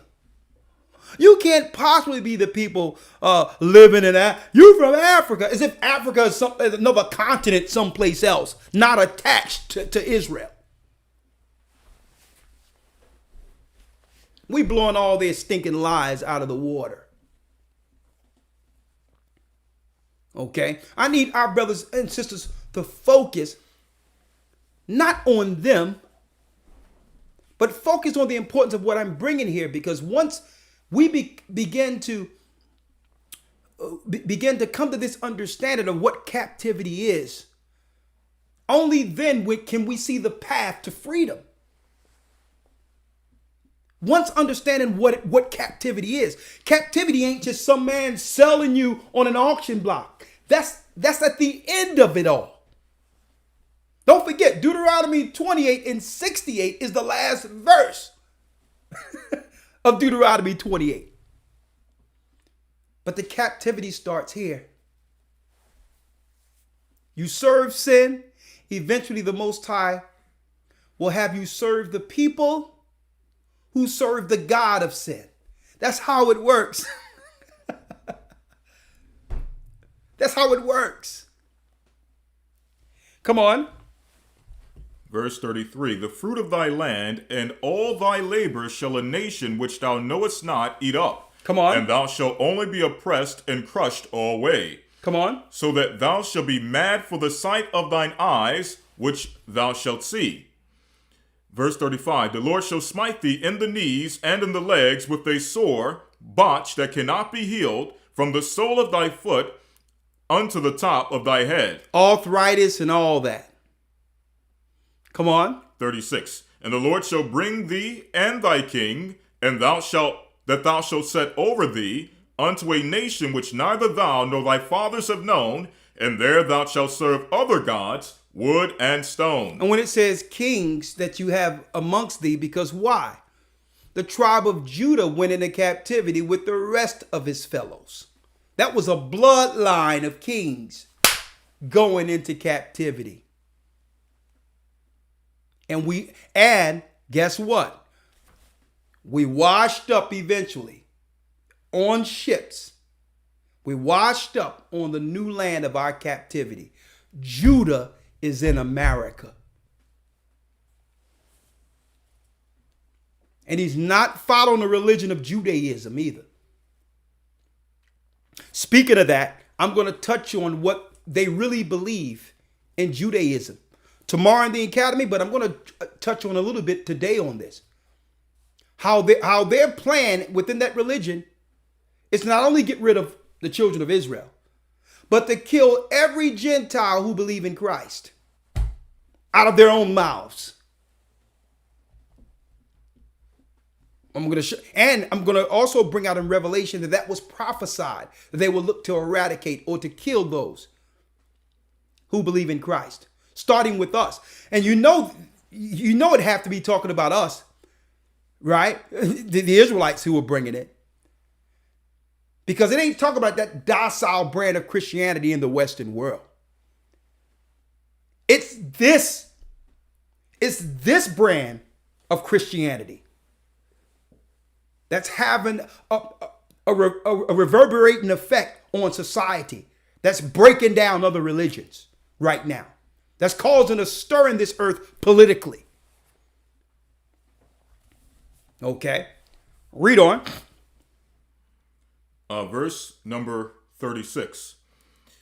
The Lord shall bring thee and thy king, which thou shalt set over thee, unto a nation which neither thou nor thy fathers have known, and there thou shalt serve other gods, wood and stone. We shall serve a curse to serve other gods, wood and stone. Okay? This is why the governments that were established in America and other places set up the freedom of religion and would make it where if you could keep these people from finding their God, you would become tax exempt. You don't have to worry about paying taxes if you can keep these people from their God. They set up the wood, which was the worship of Tammuz in Christianity, which is the cross, and they set up the stone and Mecca under Islam as the two chief religions dividing God's people under the curse. Dividing God's people under the curse between those two religions and say, listen, you don't have to pay nothing at all to the government. You know how the government feel about taxes. That must be a deep thing that they're willing to have you go free board to teach these religions. Now, no sooner the Israelites begin to teach and find out who we are and begin to come out and bring forth certain information under our freedom of religion, now you have the government on CNN and other places talking about we need to re-examine this taxation on giving tax relief to religious groups. It was okay when the Buddhists came over here and set up yoga classes all over the place and dojos all over the place and was converting us into Buddhists and Hinduism. It was okay when the Arabs came over here setting up shop all over the place and setting up mosques. First of all, you're trying to claim they're terrorists, but you're still allowing them to erect mosques everywhere, which is total garbage. Don't have to pay a dime of tax. And guess what? I don't agree with what that brother Tazadakia was doing, as far as him taking church's money and using it for himself, and now he's in the federal pen or whatever. I don't agree with what he did. But how is it that an Israelite is the first example of being arrested, exercising their freedom of religion due to taxes? I need y'all to check that out. You think he done made more money or embezzled more money or did more than Creflo Dollar or Joel Osteen? I need y'all to check that out, folks. Oral Roberts and all these other evangelists. And guess what? I don't agree with that brother's doctrine. I think he's off, called himself the comforter and all that crap. But I'm just trying to show you the precedent that's being set right here. Man had, even Jim Jones, who went over and killed people, never had a tax issue with the federal government before then. Wasn't locked up, nothing. But the first example that they put on the books for taxation is someone at least teaching that we're the children of Israel. Have y'all checked that out?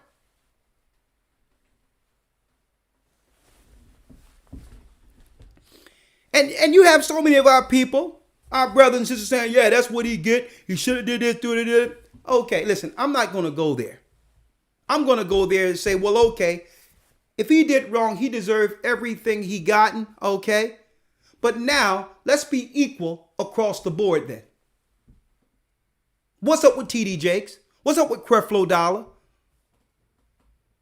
$50, $60 million planes and all that. What's up with Joel Osteen? So yes, okay, if you set a precedent, what about across the board? I just want to put that out there real quick, folks. Because the Bible says we would serve wood and stone. Why? Because these are the religions that keeps us continually sinning against our God. And through these religions, predominantly the wood Christian, the cross, which is the Sunday cross, and Islam, the Kaaba stone, what do both of these religions have in common? Both of these religions profane the Sabbath day. They both dishonor the Sabbath day. The Sunday worship have just skipped over the seventh day and made the first day of a week of Sabbath. The wood. The stone is Islam, in which their holy day is Friday sun up to Friday sundown. When the Sabbath is coming in, Friday sundown. Both of these days purposely omits the Sabbath as a holy day. Finish reading, Elder Lawyer. Yes, sir. Verse 37. And thou shalt become an astonishment, a proverb, and a byword among all nations, whither the Lord shall lead thee. That means a byword. They'll begin to call us shiftless, the N-word, a byword, to a degree in which we would begin to take on these names and promote them and begin to call each other those names. Read. 38. Thou shalt carry much seed into the field, and shall gather but little in. Come on. For the locust shall consume it. Thou shalt plant vineyards and dress them, but shalt neither drink of the wine, nor gather the grapes, for the worm shall eat thereof. Come on. Thou shalt have olive trees throughout all thy coast, but thou shalt not anoint thyself with the oil, for thine olive shall cast his fruit. Hey, brothers and sisters, I've been over in those, close to those areas that the Lord is talking about here. You wouldn't believe what regular olive oil tastes like once from pressed olives. The olive oil they're selling over here is Crisco, folks. I'm talking about oil you can drink and feel the healing happening within your body as you drizzle this over your solid and all that. We had buckets of pressed oil from real olives. Healing agents. This is the land that certain people in this earth can get dual citizenship to be over there and get some of the fresh water of Lebanon that's going under the water of Lebanon right now. The cleanest water. They have water over there, folks, near the Salt Sea, where they can get in the water and all the elements outside of their body are healed. The properties are so strong in the water that if you were to get on the water in Israel, it'll float you to the top because all of the healing properties of it. It won't even allow you to drown in the water over there.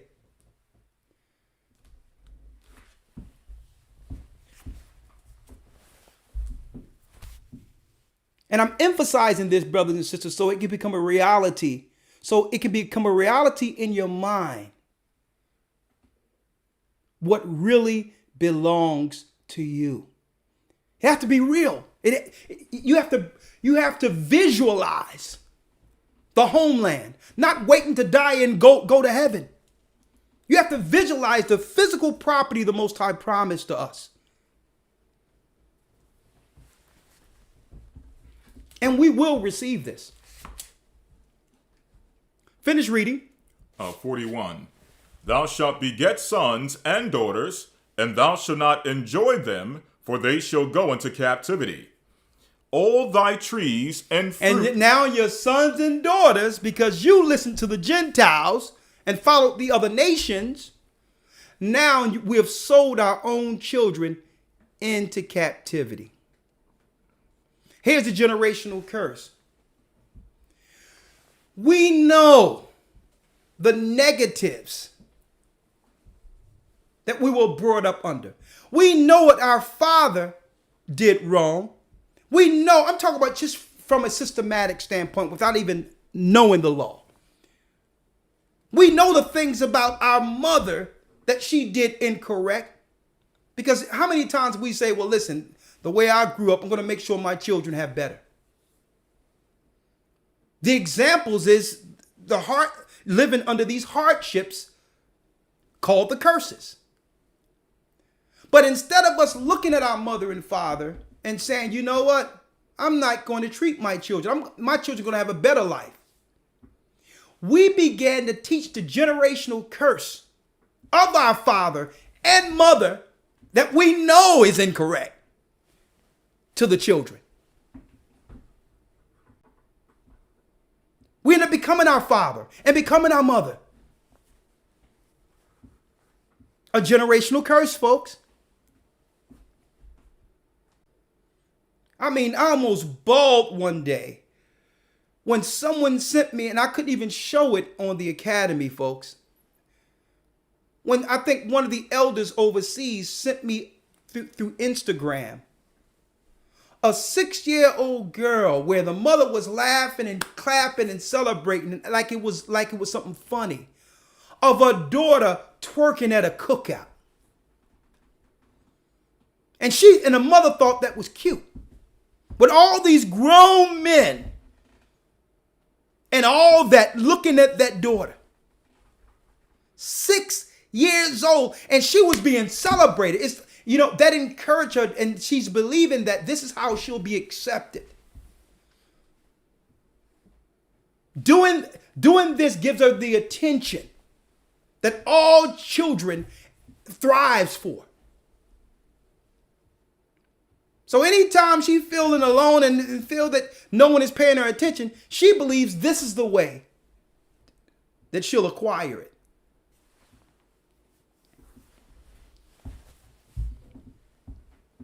I mean, I couldn't even show it in the academy. I just looked at it and was like,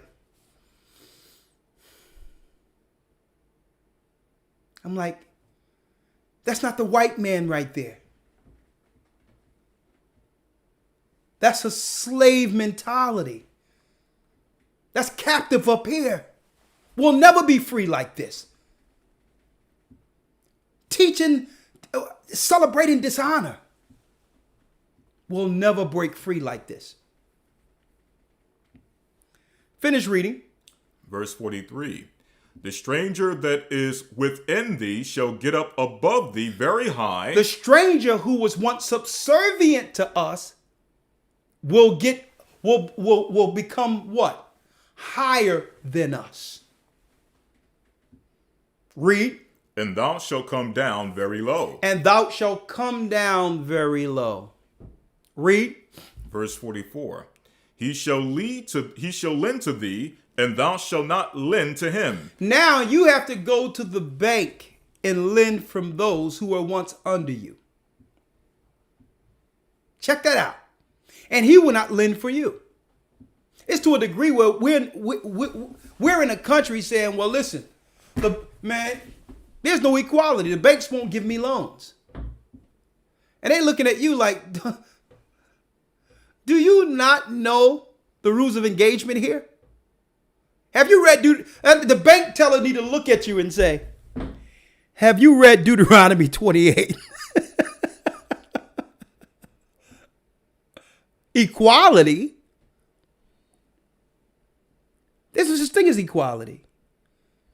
It's either you rule or we rule.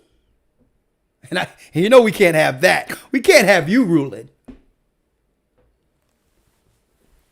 Because that's what our father Isaac in Genesis 27 told Esau. After our father received the promises, Esau asked Isaac, is there any blessing you can give me? He says, listen, I've already blessed your brother and he will be blessed. He will receive the kingdom one day and you will serve him one day. But when the yoke is broken off of your neck, that means when Israel began to sin, Esau, you will gain the dominion. And you will rule through blood and with the sword. See? So Esau was promised dominion at the end of the world, the Roman Empire. A lot of people, that done jump right over a bunch of people. That the rulership of who Esau was or is in the earth was given to him by our father Isaac. There's only two players in this race. Us, the black man Jacob, and Esau, the European. That's the race. Every other race are just role players in this quest for domination. The race is really between us two. We know it and they know it. So now the Bible says that we would lend to, read that again. I need y'all to check this out because this Bible, this precept is deep on every level. I need y'all to check this out. Read that. Verse 44. He shall lend to thee. It says the enemy or the non-Israelite, the stranger, shall lend to you, Israel. And thou shalt not lend to him. And thou shalt not lend to those who are in power. He shall be the head. He shall be the head. And thou shalt be the tail. And the children of Israel as a curse for disobedience will be the tail. So check this out. Who do we go to for loans, folks? Who owned the banks? The Bible tells us that the children of Israel wouldn't be in position in captivity to lend to anyone.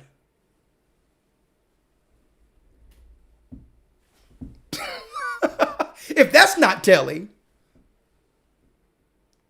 the Israelites in the very end of the world wouldn't have the power to set up banks and to give loans. So who are these people that are claiming to be us? Check that out. Read on. Verse 45. Moreover, all these curses shall come upon thee and shall pursue thee. It says, all these curses shall come upon us and pursue us. And overtake thee. Till thou be destroyed, because thou hearkenest not unto the voice of the Lord thy God. Because we didn't listen to our God. To keep his commandments. To keep his commandments. And his statutes. which he commanded thee. Come and on. they shall be upon thee for a sign and for a wonder. So Israel, it doesn't matter where you are in the earth. Israel will not be able to shake these curses. These curses will follow you any place in the earth where the children of Israel are dispersed. As a sign. That means even if I or my child don't know that they're Israelites, the curses will be the sign placed upon them, showing that they must be the people. It's a sign. It's not a DNA test. Okay? That's another ploy or trick by the enemy with the DNA. You know, while everyone is looking at the stories of Kobe and all this other stuff, I'm like, listen, a lot of these stories are being propagated and put out there to hide what they're really doing. What's really happening that people should be paying attention to, and may the Lord bless Kobe's soul. But I know that when they begin to promote stories like this, that they're doing something right up under the world's noses, and that they know would initially get some level of pushback. And a couple of weeks ago, this is what some so-called legislator, in Israel tried to push. They're trying to push a new law over in the state of Israel now, Elder Lawyer, where you must have a DNA test to prove that you are Jewish. To get rights equal to those who are already proclaimed as the chosen. So if you don't fit the bill out of their family lines, you must take a DNA test to be kosher. They try to push that legislation and say, in order for you to claim to be an Israelite, you must take a DNA test and be approved by us. Now, initially, the bill got shot down over there, but they try to push this right up under our noses. That now they're going to soon be able to make law and punish those who are saying they're Israelites if they don't fit a certain blood type. And I'm going to show you how they're setting up the judicial system and all that for capital punishment in that land. I'm going to show you. Why? Because they knew it would come a time where the children of Israel, like us, would begin to stake claim to our original inheritance, our original place on earth as God's people. They knew this was coming. Come on. Verse 46, and they shall be upon thee for a sign and for a wonder. It means these curses shall be upon us for a sign and a wonder. And upon thy seed forever. Because thou servest not the Lord thy God with joyfulness and with gladness of heart. Now the Lord is telling you why he put us in captivity. Why? Because thou servest not the Lord thy God with joyfulness and with gladness of heart. Come on. For the abundance of all things. For the abundance of all things. We could have received everything like Adam and Eve had everything before the choice. We could have had everything, but chose to serve the gods or the Gentile nations. Read. 48. Therefore shalt thou serve thine enemies, which the Lord shall send against thee, in hunger and in thirst, and in nakedness, and in want of all things, and he shall put a yoke of iron upon thy neck, until he have destroyed thee. The Lord shall bring a nation against thee from far, from the end of the earth, as swift as the eagle flieth. And we know in the book of Obadiah, it tells us that Esau exalt himself as the eagle. So he would send the Romans against the children of Israel. Read. A nation whose tongue thou shalt not understand, a nation of fierce countenance, a nation which shall not regard the person of the old, nor show favor to the young. Come on. And he shall eat the fruit of thy cattle and the fruit of thy land until thou be destroyed, which also shall not leave thee either corn, wine, or oil, or increase of thy kind. Break it down, all right? Yes, sir. Go ahead. Or the flocks of thy sheep until he have destroyed thee. Go ahead. Finish reading and breaking it down. Yes, sir. Come on. Yes, sir. Continuing on, verse number 52. As you notice, a majority of these particular curses that we have read are curses which relate to the breaking our ability to support ourselves through agriculture, okay, shepherding, okay, herding. These are things that our forefathers were accustomed to, okay, to the point where now we're in a position where we don't have, as a nation, as a whole, cattle, sheep, flocks, agriculture, land, okay, so on and so forth, all right? So moving on to verse number 52. And he shall besiege thee in all thy gates until thy high and fenced walls come down, wherein thou trustest throughout all thy land. And he shall besiege thee in all thy gates throughout all thy land. Good. Yes, sir. All right, go ahead. Which the Lord thy God hath given thee. Now, this didn't just happen to blacks here off the shores of America. This is speaking of the conquistadors, the Spaniards, the French, the British, conquering the 10 tribes who were already here in the Western world, conquering the brothers, conquering the people, the brothers and sisters who were already in Australia in different areas. Okay, so it also, it comprises of all of this, not just the transatlantic slave trade. It's also talking about the people that was already here being conquered as quick as the eagle flieth by the Edomites or the Roman Empire. Read on. Right, and if I can mention as well, to add to that, the fact that this is encompassing the whole nation. When you read these particular prophecies or these curses are reoccurring throughout our history. Like when the Assyrians besieged the northern kingdom Israelites. Exactly. The king of Babylon, Nebuchadnezzar, he besieged the southern kingdom Israelites. The Romans besieged the southern kingdom Israelites. So these are reoccurring prophecies or curses that happen to the whole nation, not just one segment of the nation. Exactly, because we would like to pinpoint or magnify the transatlantic slave trade like it's the all to end all. Mm-hmm. But really what really bring that into so much, what gives it magnitude is the fact that Judea, Judah, Benjamin, and Levi were the predominant black race that was still intact during crisis time.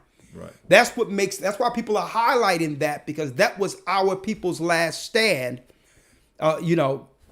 in 70 AD, who came from that pure bloodline of Christ and the priesthood. Judah, Benjamin, and Levi. That's what makes that so big, because Christ would come through that line of the transatlantic slave trade.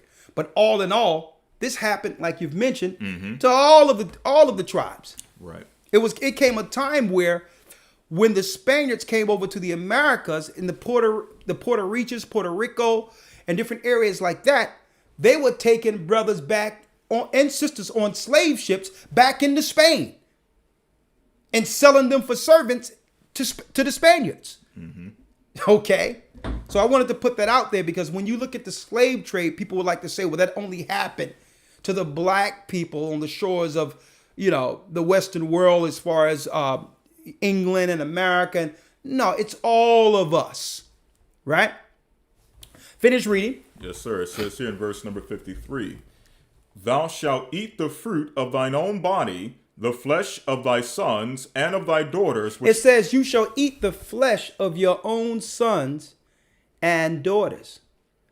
Now, this is twofold. This goes into 70 AD, when we began to kill off each other and war against each other, while the Romans were encamped around us in 70 AD. Instead of us looking at the enemy, targeting them and trying to find a way out for our people, we began to destroy each other to a degree in which no food or water was left within Masada. Now, because of the lack of food, we had our people eating their children.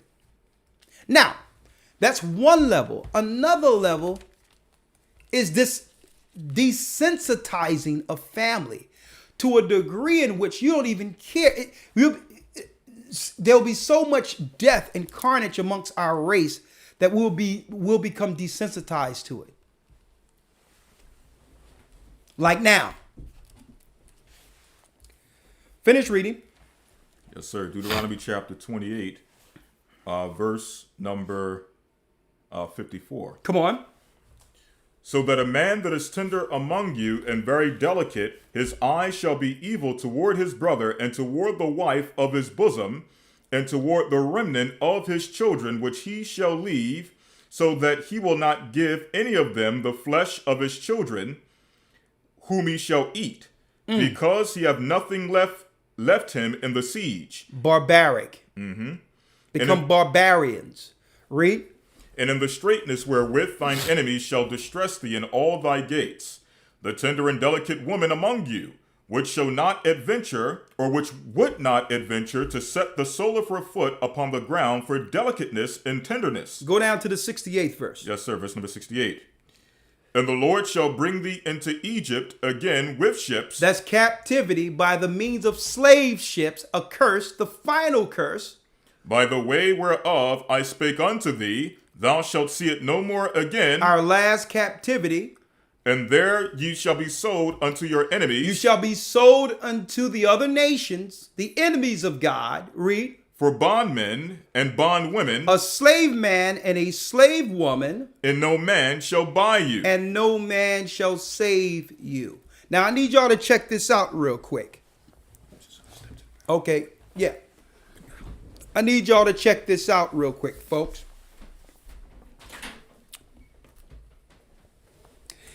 Here's a book from the Smithsonian Institute.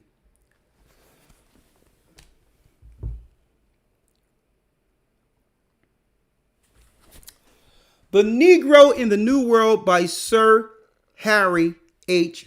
Johnston. Now, this particular book, I had to find it and pay to get the original, print in PDF, and I wanted to have it for myself. But brothers and sisters, the case studies they had on us, they were actually studying our captivity, folks, as if we were it was as if we were an experiment being watched throughout that whole captivity generation, up from the 1700s up into the 1800s. They were studying our captivity like a case study and documenting everything. Why? The powers that be, the English powers, the Edomite powers, the Roman powers, had to instill systematic, what you would call barriers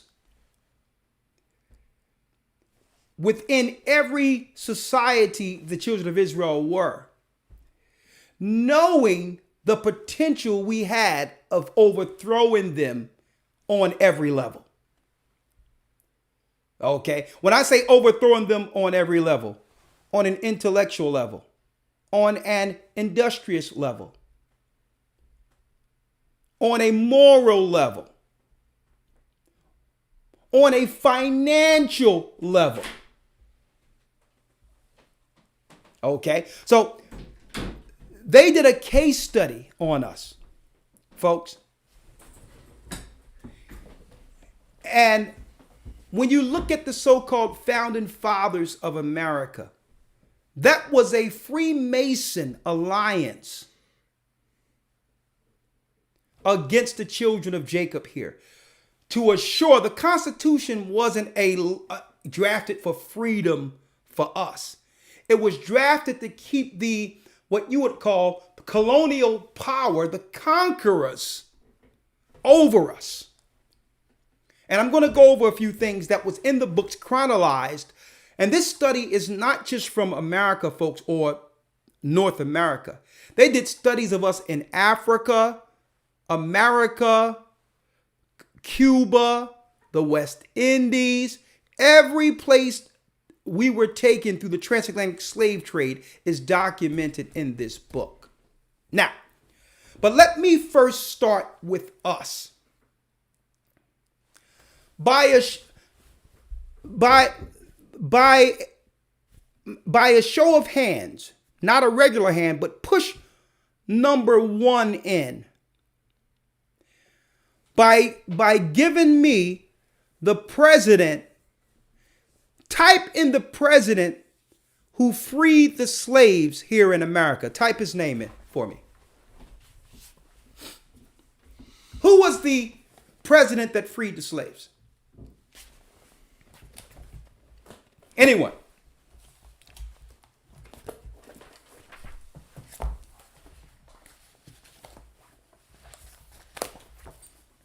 Lincoln. Okay, y'all done your history there. Lincoln.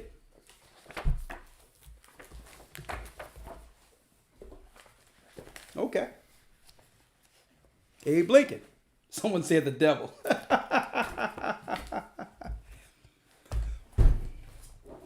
Okay, thank you. That's all I need.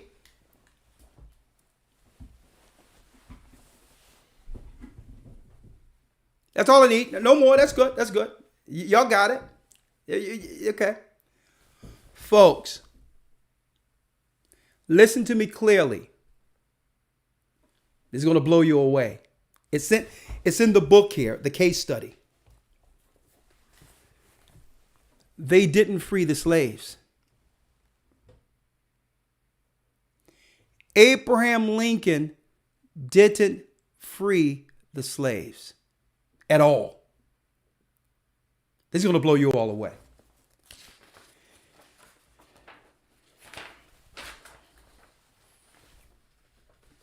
Elder lawyer. Yes, sir.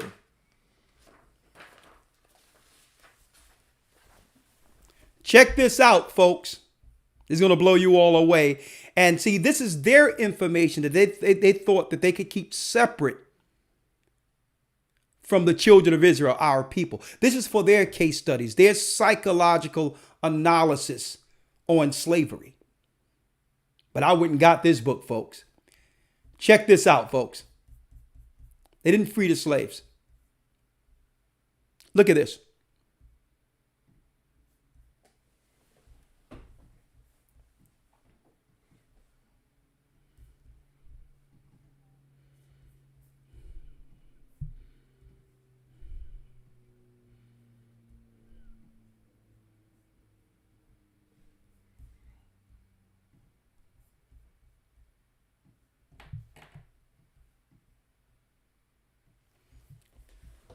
Elder lawyer. Yes, sir. I just need you to read one thing for me here. Mm-hmm. I'm going to page 364. The Negro in the New World case study. Right? I need you to read right here, elder lawyer, which says a state convention. This body on December 20th. Yes, sir. It says here, this body on the... Yes, sir. This body on December 20th passed an ordinance succeeding the rest of the United States of America. Lincoln had never advocated abolition of slavery throughout the Union. Lincoln had never advocated abolition of slavery throughout the Union. That's a lie. Read. He merely stood for a bargain being kept. He stood for a what? A bargain being kept. He stood for a bargain being kept. They're lying to us in our schools, folks. They never freed the slaves. They're lying. He just wanted a bargain to be kept. So let's see, what did the Union of America end up with? Because keep in mind, folks, if you're going to free slaves as under the Constitution, there's no need to make a law for it. You would just give all the free slaves the constitutional rights everyone else has. That's it. There would be no law. You would free them off the plantations and give them all the financial fortitude to sustain themselves like the immigrants you had, that you had, rushing into the country or being used to thin the herd. But check this out, folks. Here's the bomb. Here's the bomb for you, folks. Elder Lawyer. There you go. Here's the actual document, folks, with Abe Lincoln's signature. Read on January 1st, 1863, Lawyer, and let me put it up so that everyone can see it. Read that, Elder Lawyer. Yes, sir. It says here, on January 1st, 1863. On January 1st, 1863. Lincoln signed a proclamation emancipating the slaves. So he didn't free the slaves, he emancipated them. So let's find out what emancipation means. Lincoln signed a proclamation emancipating the slaves in the states of Arkansas, Texas, Mississippi, Alabama, Florida, Georgia, South Carolina, North Carolina, Tennessee, in certain portions of Louisiana and Virginia, giving liberty in theory in 2 years afterwards in practice to over 4 million of human beings. 4 million human beings. These are black. Read. Lincoln lived to see this unconstitutional measure ratified by Congress on January 31st, 1865, and the adoption of the 13th Amendment. So they put an amendment in the Constitution. An amendment. Read. A 13th Amendment. Read. To the Constitution of the United States, which provided that neither slavery nor involuntary servitude, except as a punishment for crime. Except for what? Except for a punishment for crime. So under the 13th Amendment, you are emancipated except for a punishment for crime. Read. Wherefore the party shall have been duly convicted shall exist within the United States or any place subject to their jurisdiction. Subjected to their jurisdiction. So, brothers and sisters, what is this saying? You are emancipated unless you commit a crime. Now, if you commit a crime, you're what? You're back under the rules of servitude or slavery. So the government would just criminalize everything you do. Therefore, you have no amendment and they can treat you like they want to. And that's why the incarceration rates are disproportionately, they're disproportionately aimed towards filling the jails with black people. Because why?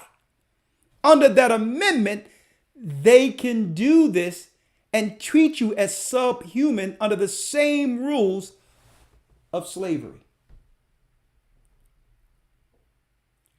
So the whole thing is to keep slavery going, we must get them in court.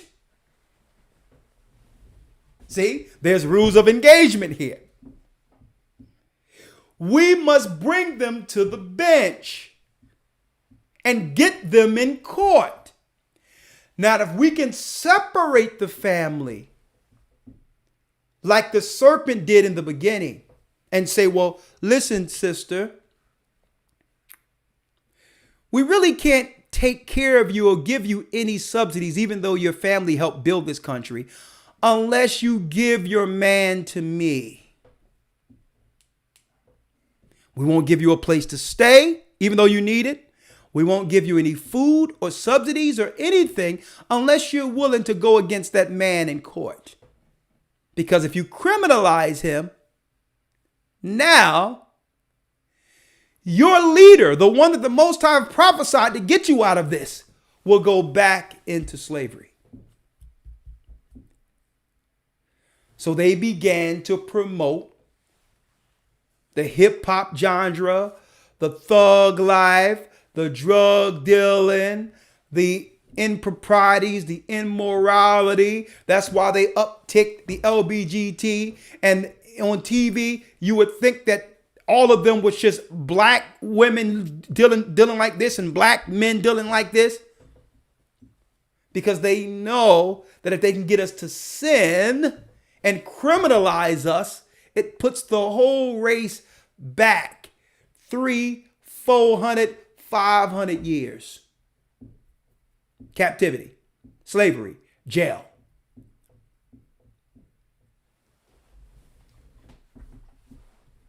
And see, what's deep about this is soon with all the diseases that are going on and all the emergencies that the world government is propagating in the earth and all the disasters that are about to go down, you would never guess what they're going to use to keep the people still while the other nations are getting out of the country.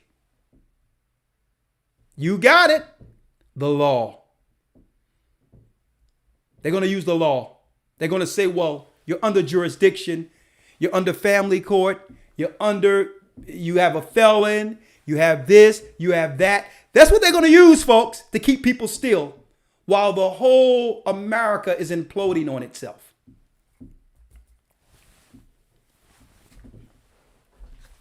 Now, there's other observations on the positive side. Check out what they said about us, right? Let's get page 59 here. Let's get page 59 real quick, Elder Lawyer. Let's get page 59. Let me know when you're there.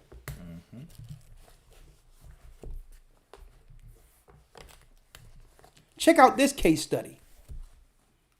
Now, they'll never teach you this in our schools, what I'm about to drop on you here. They'll never teach you this.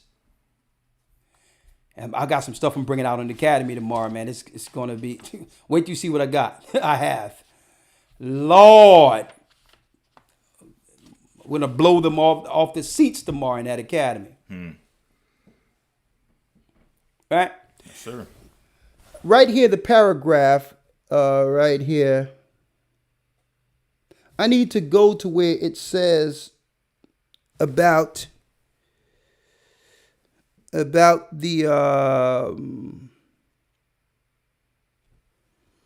about Walsh, the guy Walsh. Not that one. It's Walsh, where he began to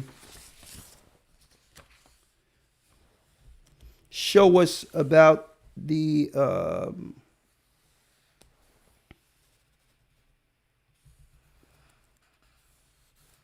one second, folks.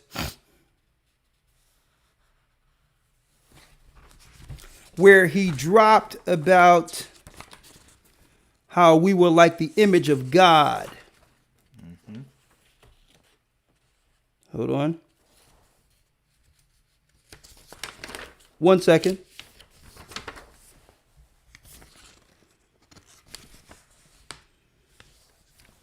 Let's get one thing at a time. I'm going to get them in order. Let's get 59 first. 1 second, folks. I thought I had it here. 1 second. Let's see. Pages 89. Yeah, page 89. That's the one I want. 89. Let's get that first. There you go. There you go. All right. Stick with me, folks. I'm going to pull this up so you can see it on your screen. Page 89 of the same book. Says here. Hold up. Let me get it. I want them to see it.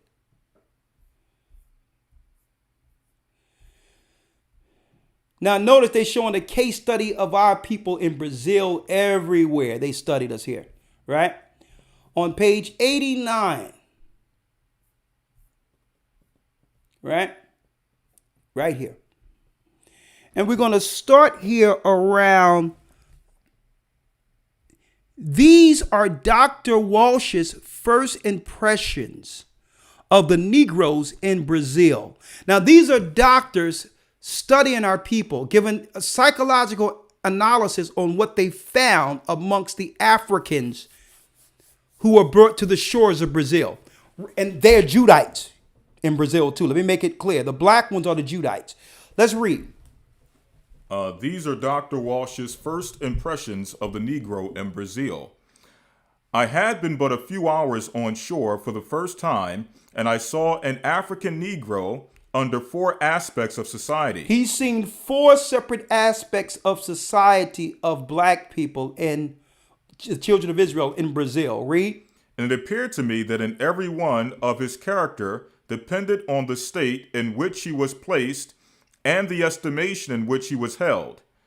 As a despised slave, As a despised slave, he was far lower than other animals of burden that surrounded him, more miserable in his look, and more revolting in his nakedness, and more distorted in his person. So it depends on the environment you put him in. You'll get a certain, what you would call, you would get a certain type of character based on the environment you placed the slave in, is what he was realizing. Read. And apparently more deficient in an intellect than the horses and mules that pass him by. So if you treat him like an animal and pull him in an animal environment, he would begin to act like animals. Read. Advanced to the grade of a soldier, he was clean and neat in his person, and amenable to discipline. Hold up now, but if you put him in the army and clean him up, he becomes neat. Read. He was clean and neat in his person, amenable to discipline, expert at his exercises, and showed the port and being of a white man similarly placed. He says, listen, if you put him in the army next to a white man, you wouldn't know the difference between him and a white man. But yet they were trying at the same time in the 1800s, they try to claim that blacks were subhuman. Read.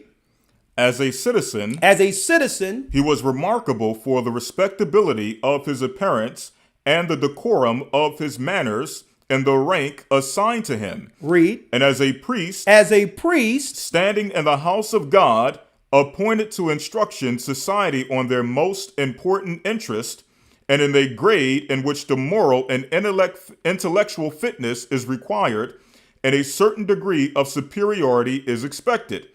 He seemed even more devout in his orations. Or delivering the word of God. And more correct in his manners. It's speaking of the black priests. Read. Than his white associates. He had more fervent spirit to teach the word of God in the 1800s than the white man. And that still stands till this day. Read. I came, therefore, to the irresistible conclusion in my mind. So now the doctor is concluding that color was an accident affecting the surface of a man and having no more to do with his qualities than his clothes. That God had equally created an African in the image of his person. Hold up. That the Most High had equally created an African in the image of his person. You have a white man in the 1800s that's saying that black people were of the image of God. Read. And equally given him an immortal soul, and that an European had no pretext but his own cupidity for impiously thrusting his fellow man from that rank in the creation which the Almighty had assigned him, and degrading him below the lot of the brute beast that perish. So they relegated us through their science by placing the label of brute beast on us. But when you examine us in a priestly role, we were more effective and stronger in spirit than the white race concerning God's word. This was in the 1800s, where a doctor independently is observing our captivity and states that these people are the image of God, these so-called Africans I'm examining. They're more moral and stand behind their beliefs more than their white counterparts. Man, I see why they try to keep this book away from us. Folks, this thing even goes into the fact that they feared us overpopulating them. All through the book. Because wherever we went, we would begin to take over and reprocreate. So they feared us growing in number like the Egyptians feared us in the Bible. And they began to open up the borders and bring in Frenchmen and Englishmen and Irishmen and all other white races to do what? To thin the herd. In fear that we would overtake them in number. In Cuba, Brazil, Puerto Rico. So when you hear the word immigration, when they talk about immigration, opening up the borders and other nations coming in, it's only as a result to thin the herd or to stop us from growing into a number that would disproportionately affect legislation or the vote over any country. It's all in this book what they feared, folks. It's like we have to keep them down. Let's institute a marriage certificate. Because now it gives the state jurisdiction over the man. And at any time we can use the woman against the man like we did with Eve in the garden against Adam. We have to get in an agreement in which, because there's rules of engagement here. The rules of engagement is we can only execute the law if she puts the law against them. But it all have to be voluntary. We cannot make them come together. We cannot make them marry. But if they do, through contract, we can come in and destroy that man. Because that's our threat. We're not worried about that woman.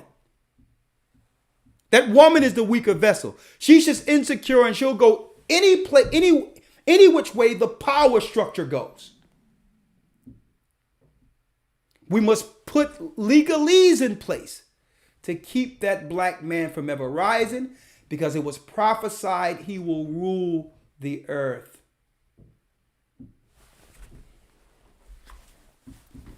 The rest of this I'm going to go into tomorrow. There's a lot of stuff, but I'm well beyond the time already. So I can't go into, but man, I have some. If you're in the academy tomorrow, don't worry about it. I got you. But now,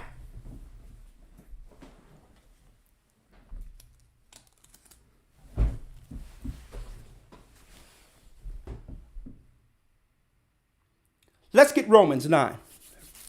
Romans 7. This Romans 7. Get Luke 1 and 68 first and get Romans 7.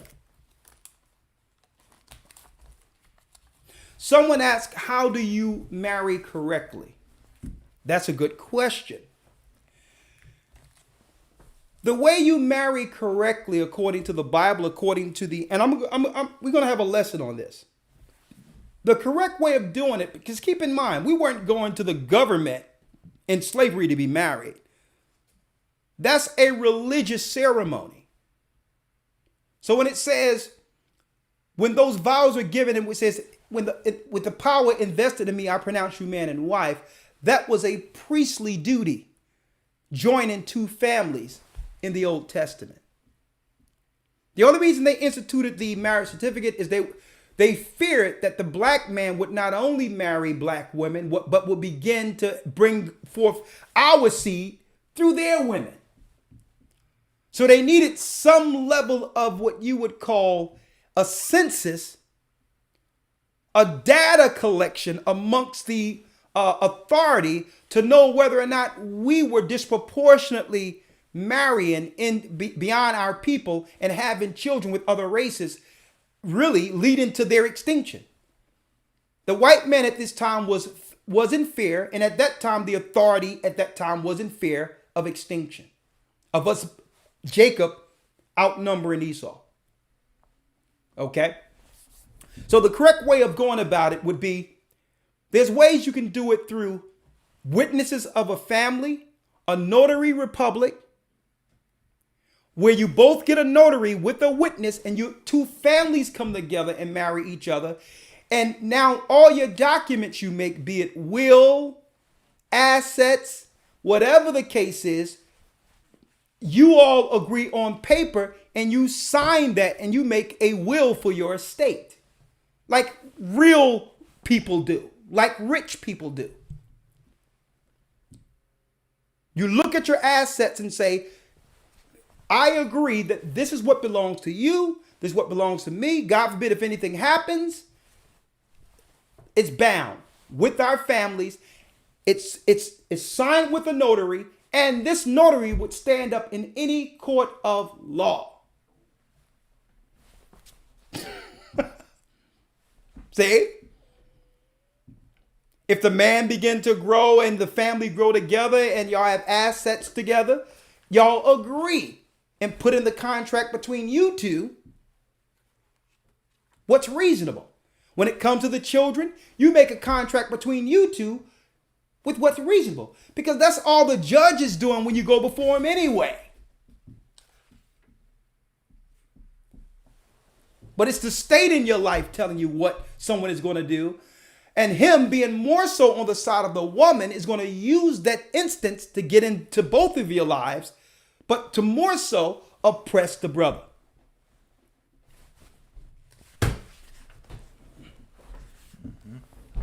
Right? Yes, sir. If I could read this real quick and Tobit. Now, if someone is already married, you already married. That's fine. But make these agreements. Read it real quick. Yes, sir. Tobit 7 and 13 through 14. Then he called his daughter Sarah, and she came to her father, and he took her by the hand and gave her to wife to Tobiah, saying, Behold, take her after the law of Moses, and lead her away to thy father. And he blessed him. And he called Edna his wife, and took paper, and did write an instrument of covenants, and sealed it. Let's read it again. It says here, Behold, take her after the law of Moses. After the law of Moses. And lead her away to thy father. And he blessed him. That's the family. And called Edna his wife, and took paper, and did write an instrument of covenants, and sealed it. An agreement and a notary with two witnesses from the families. Y'all have a party and celebrate, and guess what? You're married. See, and that common tends to tell you that's marriage, because they had a thing now, because many of our people, after being freed from slave, understood the trick of marriage and weren't doing it like that. They were still jumping over brooms. We were still jumping over brooms and doing stuff like that. So then the government stepped in and said, well, you know what we're going to do then? Since y'all not coming, we're going to make it common law. If y'all been together 7 years, even though both of your families know you're married, we're going to say you're married, and we're going to say it's common law. It's best, just like we take time, like someone put in the chat, to go through what we got to do to make sure we have our car registration done. Make sure our insurance is paid. Make sure that the bills are paid. It's upon us to take ownership of our families like that. Make sure everything is on paper concerning the relationship with assets and all that. You can walk through the house and say, and put a price on what everything is and say, babe, this is what's ours together. If God forbid anything happen to me, this is what's left to you, and put it on paperwork and get a will. But that same paperwork is still a living document while living. So if God forbid something happened where someone do the wrong thing, God forbid, and y'all have to part, there's an amicable parting with both of you, and with the full understanding of what assets you own and how to part with it. That's it. Simple.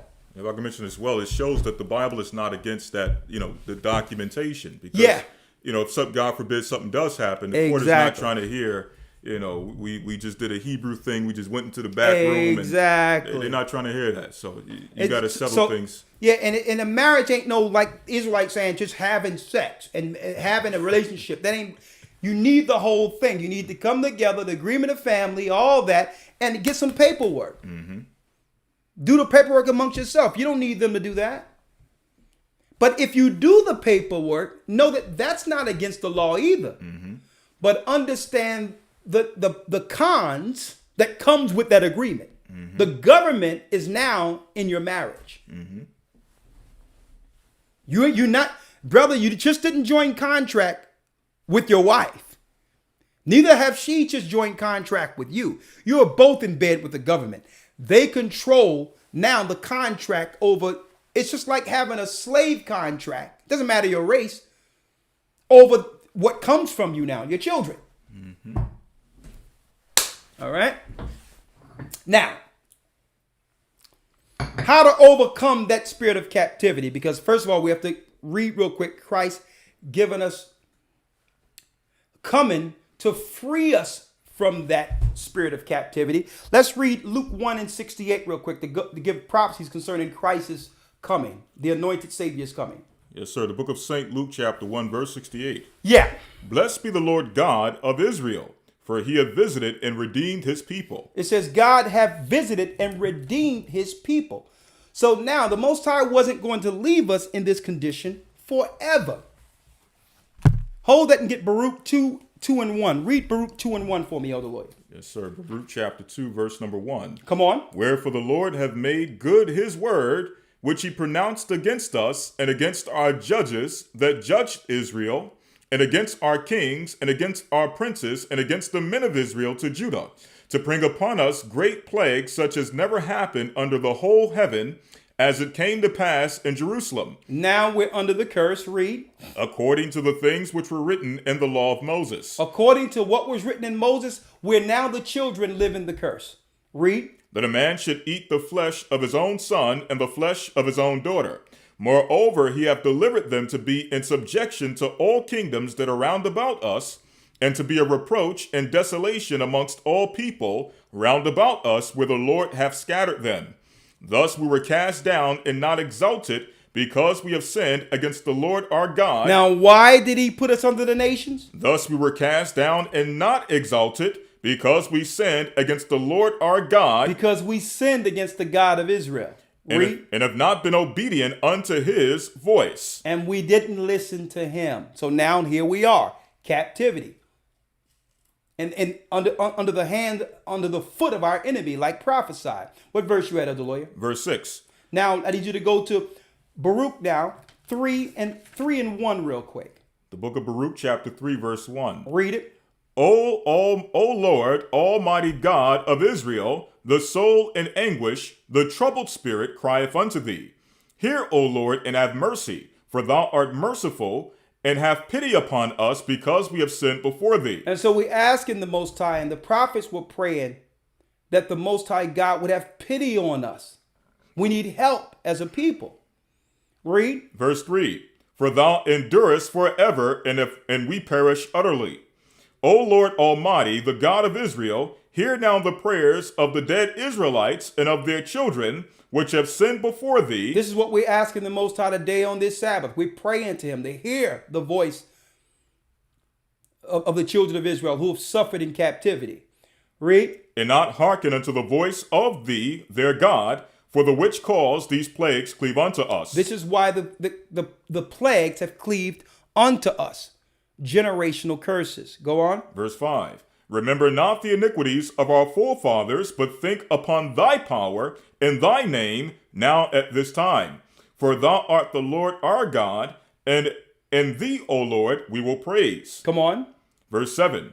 And for this cause thou hast put thy fear in our hearts, to the intent that we should call upon thy name and praise thee in our captivity. For we have called to mind the iniquity of our fathers that sinned before thee. So that's the whole thing. We're not going to blame God for our condition.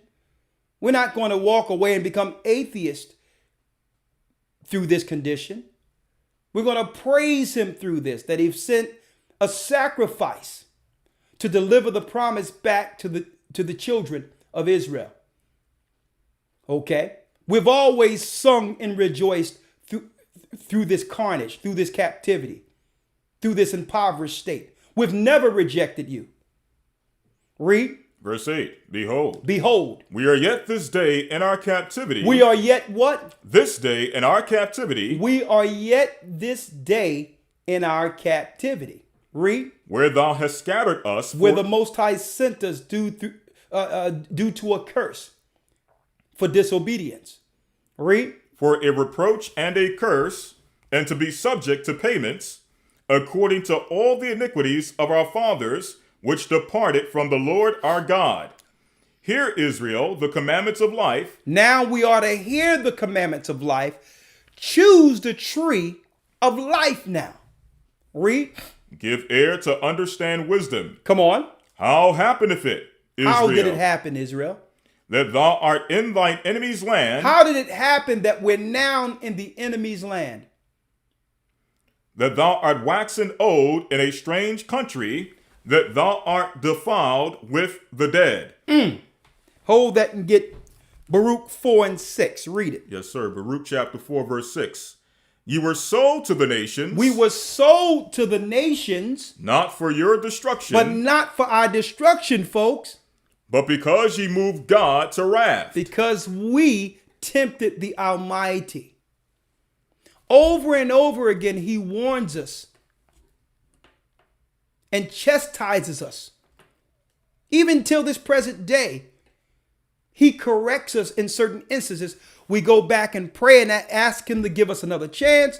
No sooner as he put us back on our feet, we're back under sin. We choose what led us to our knees, what broke us to our knees. Knows who the Most High build us up and put us back and hear our voice and begin to answer our prayers. We go right back like a dog to his vomit. Read.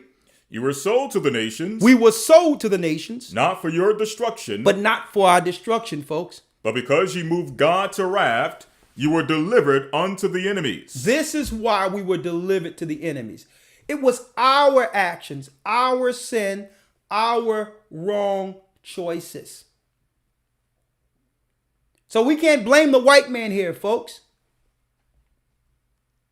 Freedom begins when we understand servitude started with the wrong choice. That's how servitude starts. Read. Verse 7. For ye provoked him that made you by sacrificing unto devils and not to God. Ye have forgotten the everlasting God that brought you up, and ye have grieved Jerusalem that nursed you. For when she saw the wrath of God coming upon you, she said, Hearken, O ye that dwell upon Zion. So even the land begged Israel, begged her children to stay. Stop sinning against the Lord. Stop sinning against the Almighty. Before I become desolate. Even the earth cried out and begged for our repentance. But we began to worship Baal. Even till this day, witchcraft, sorcery, astrology, Yoruba, all types of stuff we're still under. Not realizing these were the practices which led us here. Hold that. Let's go back to Christ. Yes, sir. The book of St. Luke chapter 1, verse number 68. Blessed be the Lord God of Israel, for he hath visited and redeemed his people. Come on, that's Christ. And have raised up an horn of salvation for us in the house of his servant David, as he spake by the mouth of his holy prophets, which have been since the world began. Come on. That we should be saved from our enemies. So Christ came so that we can be what? Saved from our enemies. Saved from our enemies. So only through the blood of Christ and following his path can we do what? Be saved from our enemies. Be saved from our enemies and eradicate the curse. It's only through him. And Christ leads us back to the law, folks. Back to the tree of life. Read. And from the hand of all that hate us. And from the hands of all that hate us. Read. To perform the mercy promised to our fathers, and to remember his holy covenant, the oath which he sware to our father Abraham, that he would grant unto us that we, being delivered out of the hand of our enemies, might serve him without fear. So that we can serve the living God who put us in this condition without fear. For those who don't know his name, folks, you don't listen. You can keep this to yourself in your own home for yourself. You don't got to convince everyone else. His name is Ahiah, folks. The God of Israel name is Ahiah, and his son name is Yeshaya. Use it. Use those names. Those names have power over any God or any names uttered on earth. Right there, that gives you power above the God of Islam, above the God of modern day Christianity, who is Satan himself. Okay. Read. Verse number 75. In holiness and righteousness before him all the days of our life. And thou, child, shall be called the prophet of the highest. And we eventually will be called the prophets of the Most High. There's no one out here on earth breaking down prophecy like the children of Israel right now. Where are they? Liars in the pulpit. They don't even go into the book of Revelation. Hold that. Last but not least, let's show how to overcome that spirit that leads us into captivity. And we already identified that malignant root. Let's go to Romans 7. Romans chapter 7, verse 1. Know ye not, brethren, for I speak to them that know the law, how that the law hath dominion over a man as long as he liveth. The law have what? Dominion over a man as long as he liveth. So if anyone try to use Paul's writings to claim the law is done away with, call that person a bold-faced liar. Because outside the law, if you're not following God's law, you are what? You are a habitual, purposed sinner. Okay? The law have dominion over a man as long as he live. Read. Verse 2. For the woman which hath an husband is bound by the law to her husband so long as he liveth. But if the husband be dead, she is loosed from the law of her husband. Come on. So then if, while her husband liveth, she be married to another man, she shall be called an adulteress. But if her husband be dead, she is free from the law, so that she is no adulteress, though she be married to another man. Come on. Wherefore, my brethren, ye also are become dead to the law by the body of Christ, that ye should be married to another, even to him who is raised from the dead, that we should bring forth fruit unto the Most High. So when it said dead to the law, folks, what law is it talking about? Because the law of Moses and following those laws have dominion over us as long as we live. And he used the institution of marriage as an example because that law was given to us through Moses, the law of marriage. Now, so what law is it talking about? The law that was done away with. The law of that malignant root that came through sin. The partaking of that tree of good and evil created a new law in our members that places us under bondage to Satan and to those who serve Satan. See, and this is where the Christians are getting it twisted. They believe when it says the law is done away with, that law is speaking of Moses' law. It's talking about the law that was in us, the law of sin, and I'm going to prove it. It's that puts us in captivity. Let's start at the 7th verse. Verse number 7. What shall we say then? What shall we say then? Is the law sin? Is the law sin? God forbid. No, the 10 Commandments isn't sin. No, the law of Moses isn't sin. Christ followed the law. The disciples followed the law. Paul was a Pharisee who upheld the law. Read. Nay, I had not known sin, but by the law. So you can only know what sin is by reading the Old Testament law. That means Israelites cannot overcome the curse if we don't know the law that was broken, which led to the curse. See? How do you know what sin is if you're not reading the Old Testament? So they'll teach us in our churches, in these pagan churches, the law's done away with, understanding that it benefits the slave master, keeping Israel or the children of Israel in captivity under sin. It was the disobedience that led us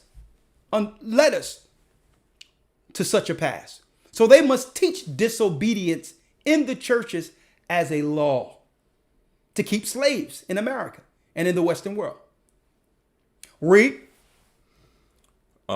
Which shall we say then? Is the law sin? Is the law sin? God forbid. No, the law isn't wrong. Nay, I had not known sin, but by the law, for I had not known lust, except the law had said, Thou shalt not covet. But sin, taking occasion by the commandment. But sin now. Now see how it's switching up? But sin now, taking an occasion by commandment. So there's another law that would have us war against the law of Moses. It's sin.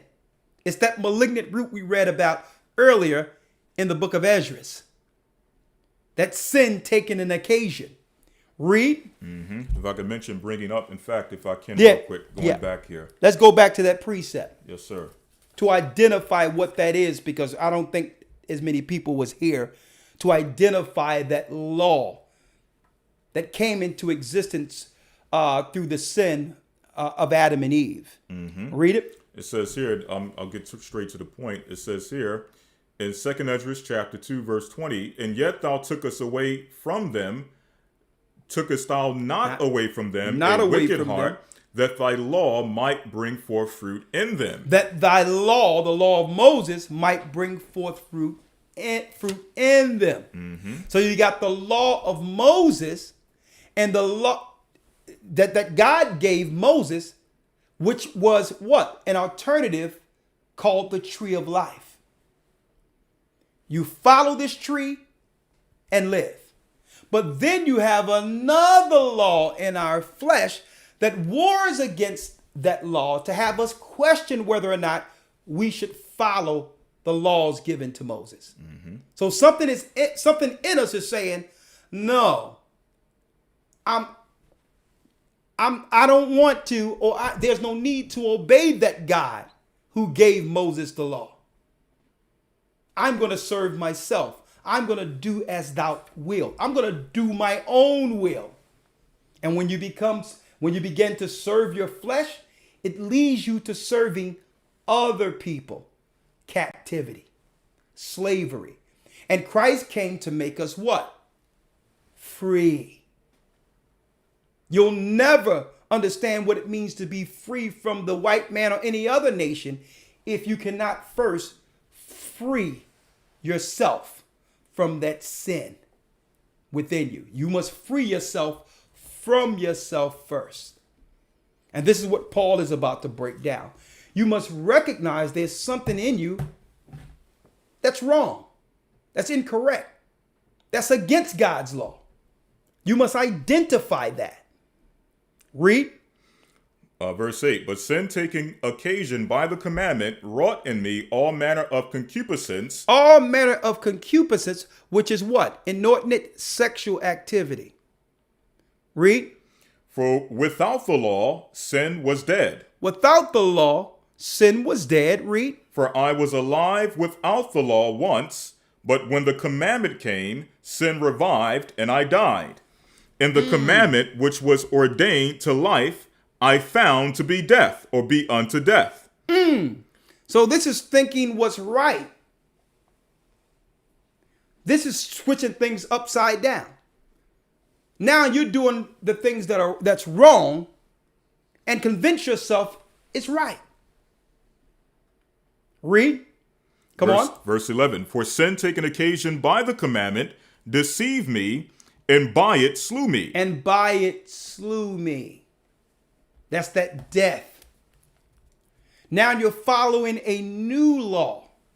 Well, that law came through the sin of disobedience through Adam and Eve. Now you're following that path, the tree of good and evil, to hell. Mm-hmm. These are the thoughts that happens that leads to captivity. And it starts with everyday decisions.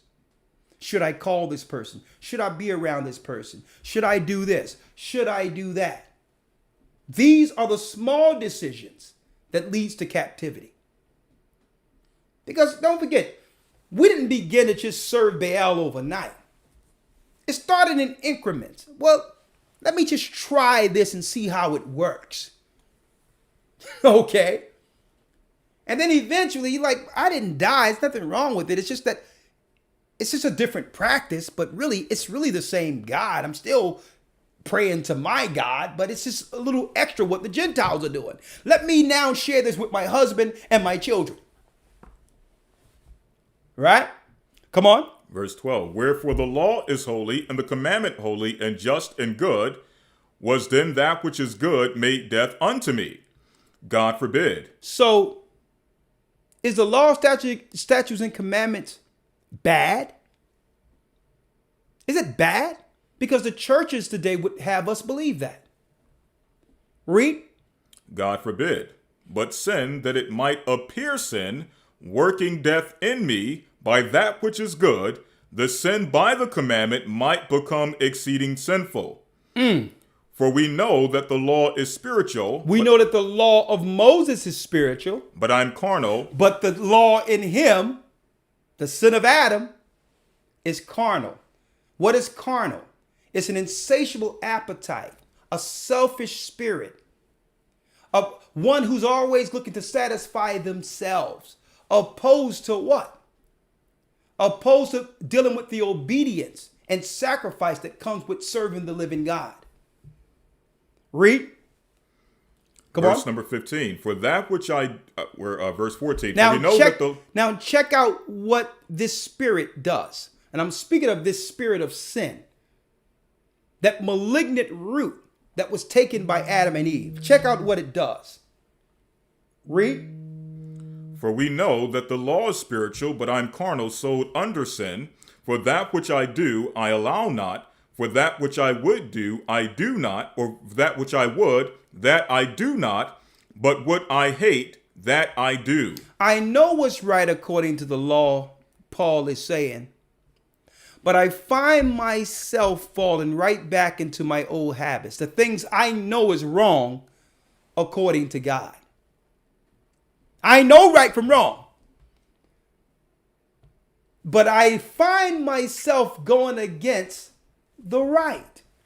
Now, all of us, brothers and sisters, have this same struggle. It's that malignant root. It's the curse that came with the sin of Adam and Eve. We know what's right, but sometimes we find ourselves doing the exact opposite or convince ourselves it's okay to do wrong. So Paul identified that, which was the first step towards the steps of freedom. You must identify it. You can't deny what's in you. So the first step of freedom is to identify there's something warring against righteousness. Read. Verse 20. Now, if I do that which I would not, it is no more I that do it, but sin that dwelleth in me. So I know now, okay. If I'm a follower of the law, and I know what's right and desire to do so and ask the Most High to send his son to keep and protect me and to secure me on that path, if I know that that's the right spirit, if I know that that's right, I can now identify the total opposite that's been battling in my mind. Now I'm able to separate the righteous person from the devil. That one thing that works in my mind, I know it isn't me now. I know it isn't me. So you identified it exists. It's in you, and you've separated yourself from it. This is the spirit that loves good and evil, that satisfies itself. That's not you, folks. That's the curse that came through Adam and Eve. It's not you. So Paul first recognized the spirit that would bring him down. Right? He identified that first. Read. Verse number 21. Come on. I find then a law that when I would do good, evil is present with me. So he find a law that when he do good, evil is there also. Now, how did he recognize evil when he chose to do the right thing? The fact that there was a choice. He didn't just choose right. He didn't just say, well, let me do good. He noticed evil was there because there was a choice and he chose the right path. So evil didn't go anywhere. It isn't going anywhere until the change. But he recognized that even when he make the right choice and thank the Most High for it, the evil choice still existed. Read. Verse number 22. For I delight in the law of God after the inward man, but I see another law in my members, warring against the law of my mind, and bringing me into captivity. Hold up. Bringing me into what? Into captivity. Bringing me into what? Into captivity. So there's something else in him that's warring against the righteous spirit, the lawful man, the lawful woman, and its objective is to do what? Bringing me into captivity to the law of sin, which is in my members. Look at that, which is in my flesh. Something is trying to take my flesh and use it for its will. Slavery, folks. Slavery. When we begin to serve our flesh, it leads us into a spirit in which we bring forth generations that will serve other people's flesh. Captivity.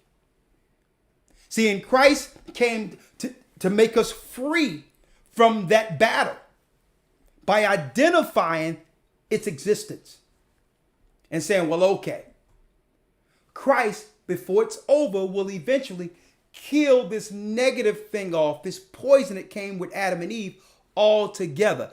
I just have to make it to the finish line with the righteous choices. The law. I need to carry this sin in me all the way to Calvary to be killed on the cross with Christ by choosing right. Or the generational curse will go through my loins into my child, perpetual captivity. So where does captivity end? Where it starts, within us. Read that last piece again. Come on.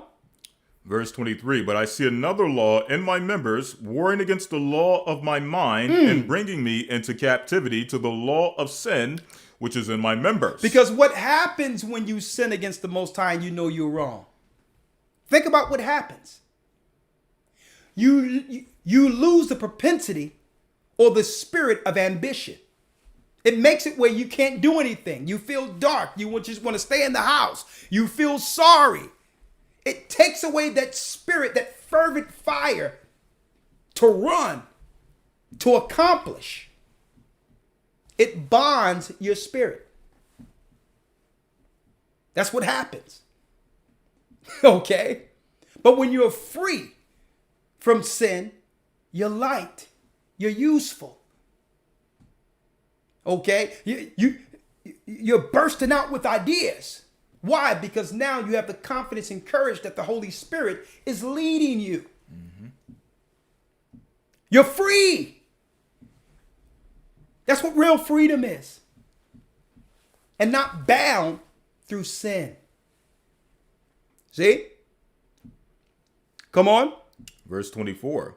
O wretched man that I am. So now he's recognizing that the sin of Adam is wretched. Read. Who shall deliver me from the body of this death? I thank the Most High through Yeshua the Anointed, our Lord.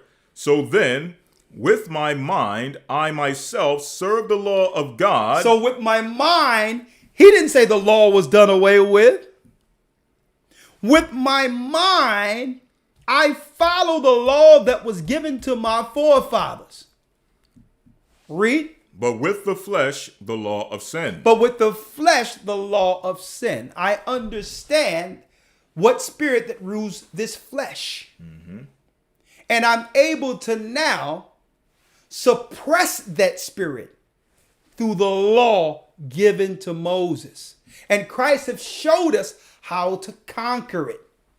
Suffering temptation, going through temptation himself, but yet took that sin all the way to Calvary, struggling with temptation, then overcoming it through his resurrection. He was able to kill that spirit and come back a living spirit, immortal, like Adam would have been, and how Eve would have been if they chose right. See? Are you following me? So when you look at captivity, a lot of us look at, we're under the white man. We're picking peas. We're picking cotton. We're doing this. The white man. No. Captivity start with our actions. And if you're serving your flesh, that leads to slavery. If you become selfish and insatiable, now you're an easy vessel for Satan to control through your flesh. Oh, well, that's all you need is a woman? Oh, all you need is a man. I can give you some flesh. Serve me. See? Oh, you want to satisfy? You want to live in a big house? Would you want nice foods? You just want to serve your flesh and not pay attention to your true purpose? Yeah, I'll give you a home here in captivity while I steal your home over in Israel, since you're serving the flesh.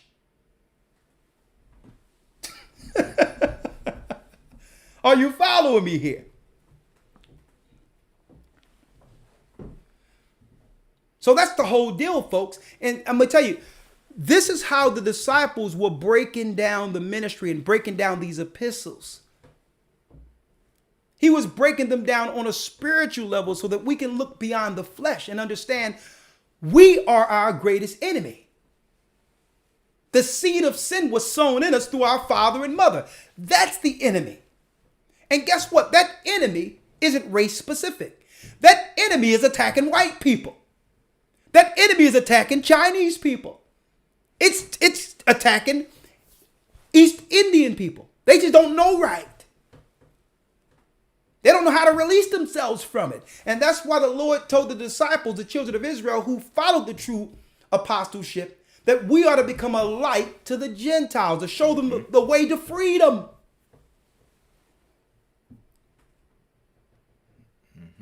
By teaching obedience according to God's law. Right. If I could mention, this is why the scriptures tell us to the Jew first and then to the Gentiles, so that the Jews could be restored back to their position, which was being a light to the nations. Yeah. So let's not even talk about being freed from the white man or any other race when we can't free ourselves from the sin within us. Because that's what leads to captivity. How do we free our children? We teach our children the law so that they can discern good from evil to make better choices. That's how we free our people, folks. Now we all can become the Moseses. We all can become the anointed. That's why Christ says, many works shall you do. Through this spirit, we're freeing generations.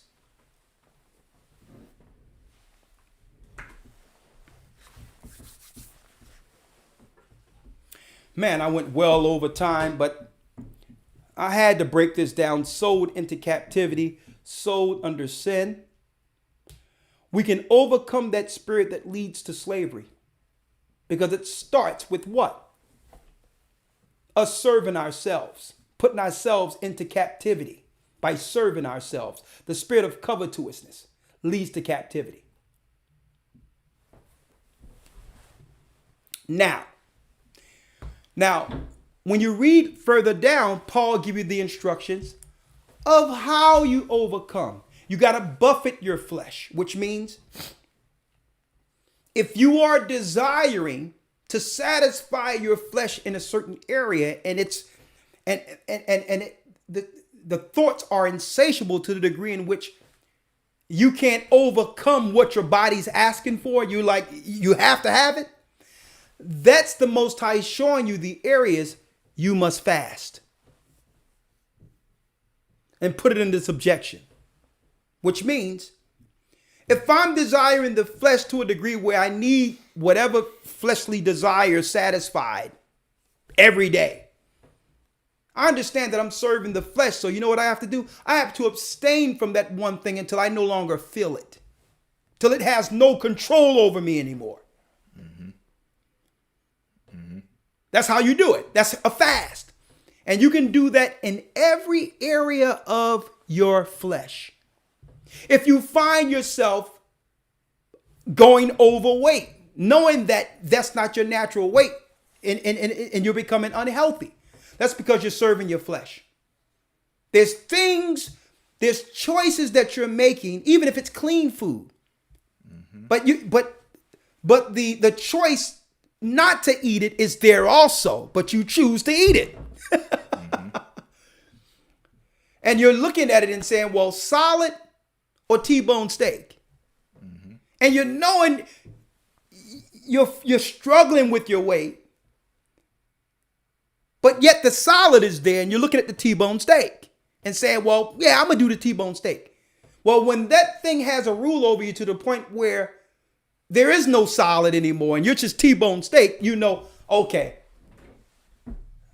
I got to go a week or two without this red meat, okay, until I no longer desire it, because it may be the taste of blood or the taste of flesh calling me to serve my flesh. So we're talking about on all these little levels. It doesn't matter what it is. If it's calling you to the degree in which you can't control it and it's forever in your mind, you have to learn to separate yourself from it until you no longer think about it. Yeah, I was about to mention, sometimes it's deeper than the food itself as well. Yeah. You have to ask yourself, why do they call it comfort food? What are you trying to comfort within yourself that needs spiritual attention? Yeah. That we're trying to fulfill with, food and things of that nature. So, yeah. That's another aspect as to why fasting is necessary when you find yourself overindulging in food or anything as a means, or you're using it as a false means to comfort something that can only be healed or comforted spiritually. Exactly. And see, and that applies to every area of your flesh. Because the reality is, and here's the truth, what Adam and Eve partook of, this spirit is never satisfied. It never says no. That's the whole point of it. That's how Satan was able to gain power over our vessel. And go to where it says the spirit, you yield your flesh. Let's get that in Romans 7. Let's get that real quick. Let's read it. That's what I was going to. Yeah, let's read it. The book of Romans chapter 6, verse number 13. Come on. Neither you your members as instruments of unrighteousness unto sin. It says, do not yield your vesselry. Your members, your body, as instruments of unrighteousness unto sin. Come on. But yield yourselves unto the Most High as those that are alive from the dead, and your members as instruments of righteousness unto God. And your instruments and your members as instruments unto what? Unto God. How do you now yield your body as instruments unto the Almighty, folks? The commandments, the law. The law is the only thing on earth that in which we can measure sin with. You don't know you're doing wrong unless you've studied the law. And that's how irresponsible the Christian churches have become until they have lost their way. Any institution is giving you reasons not to follow the law. run as fast as you can. Because then if we're not to follow the law that came from the word of God, then whose law are we following? Okay, Pastor, what are the rules then? What are the rules? Because Christ followed the rules. All right, check this out. So Yeah, last go few ahead. verses, verse 14 through 15. For sin shall not have dominion over you, for you're not under the law, but under grace. We usually hear, well, because we're under grace, we should have the liberty to sin. Yeah, that's what they're teaching. Right. So, but Paul is saying that because you are under grace, you shall not sin, because grace is supposed to be that liberty, that freedom from that battle or that thing that he was discussing in verse number 7 Exactly. or chapter 7. Exactly. Verse 15 says, what then? Shall we sin because we're not under the law, but under grace? God forbid. So shall we sin because we're not under law but under grace? God forbid. Okay, so we must buffet our flesh, yield our vessels in righteousness towards God's law. And when a decision comes up to serve our flesh, choose the tree of life. Because again, serving your flesh or sin leads to what, brothers and sisters? You got it. Captivity. Welcome to Babylon. Now, of course, there's some other things I wanted to bring out, but I have to, I'll touch on this in the academy too tomorrow. But speaking of captivity, folks, I need you all to look at your screen real quick. I need you all to look at your screen, bringing this into full circle, because why? Elder Lawyer, we have these so-called apologists and news reporters out there saying, well, these Hebrew Israelites, they're going off claiming that they're going to put the white man into captivity and they're going to be slaves, this, that, and the other, right? Now, as far as I'm concerned, right, you would never hear me just use that as a talking point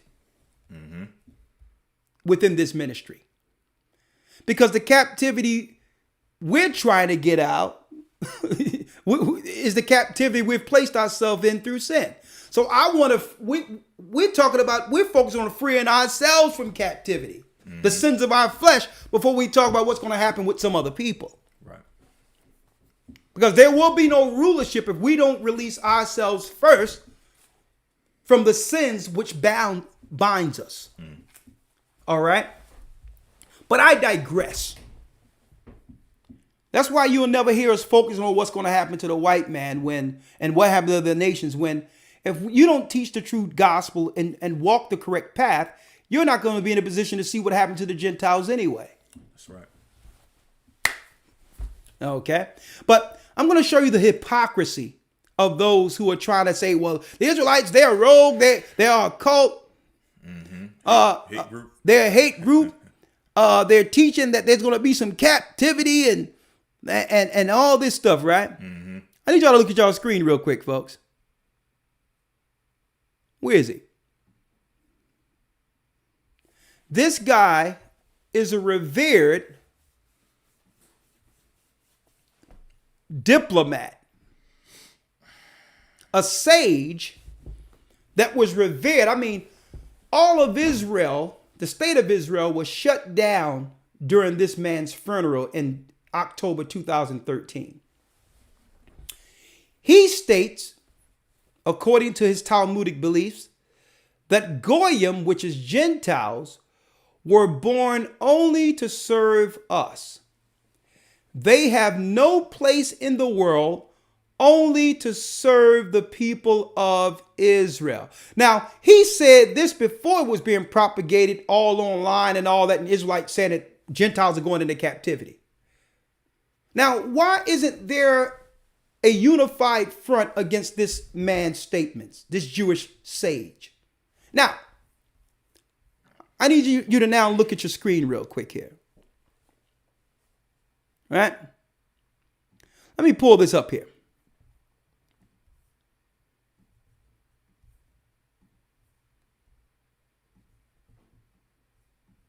There he is there, right?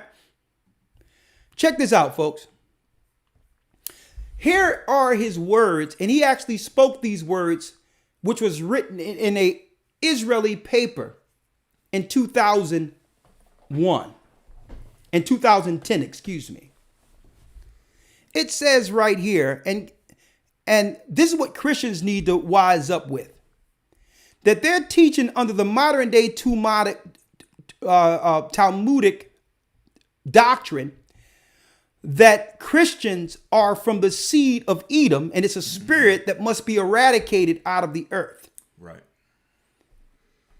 So they're saying that they're the Jews and that Christians are the Edomites that must be destroyed within their theology. But yet you have Christian churches teaching to support this. Their own destruction, in a sense. Check this out. Gentiles exist only to serve Jews. According to Rabbi, the lives of non-Jews in Israel are safeguarded by divinity to prevent losses to Jews. The sole purpose of non-Jews is to serve Jews, according to Rabbi Ovadia Yosef, the head of Shias Council of Torah sages, a rabbi, and a senior Sephardi adjudicator. Check this out. Matter of fact, let me magnify this a little bit. Check this out, folks. Let me magnify this.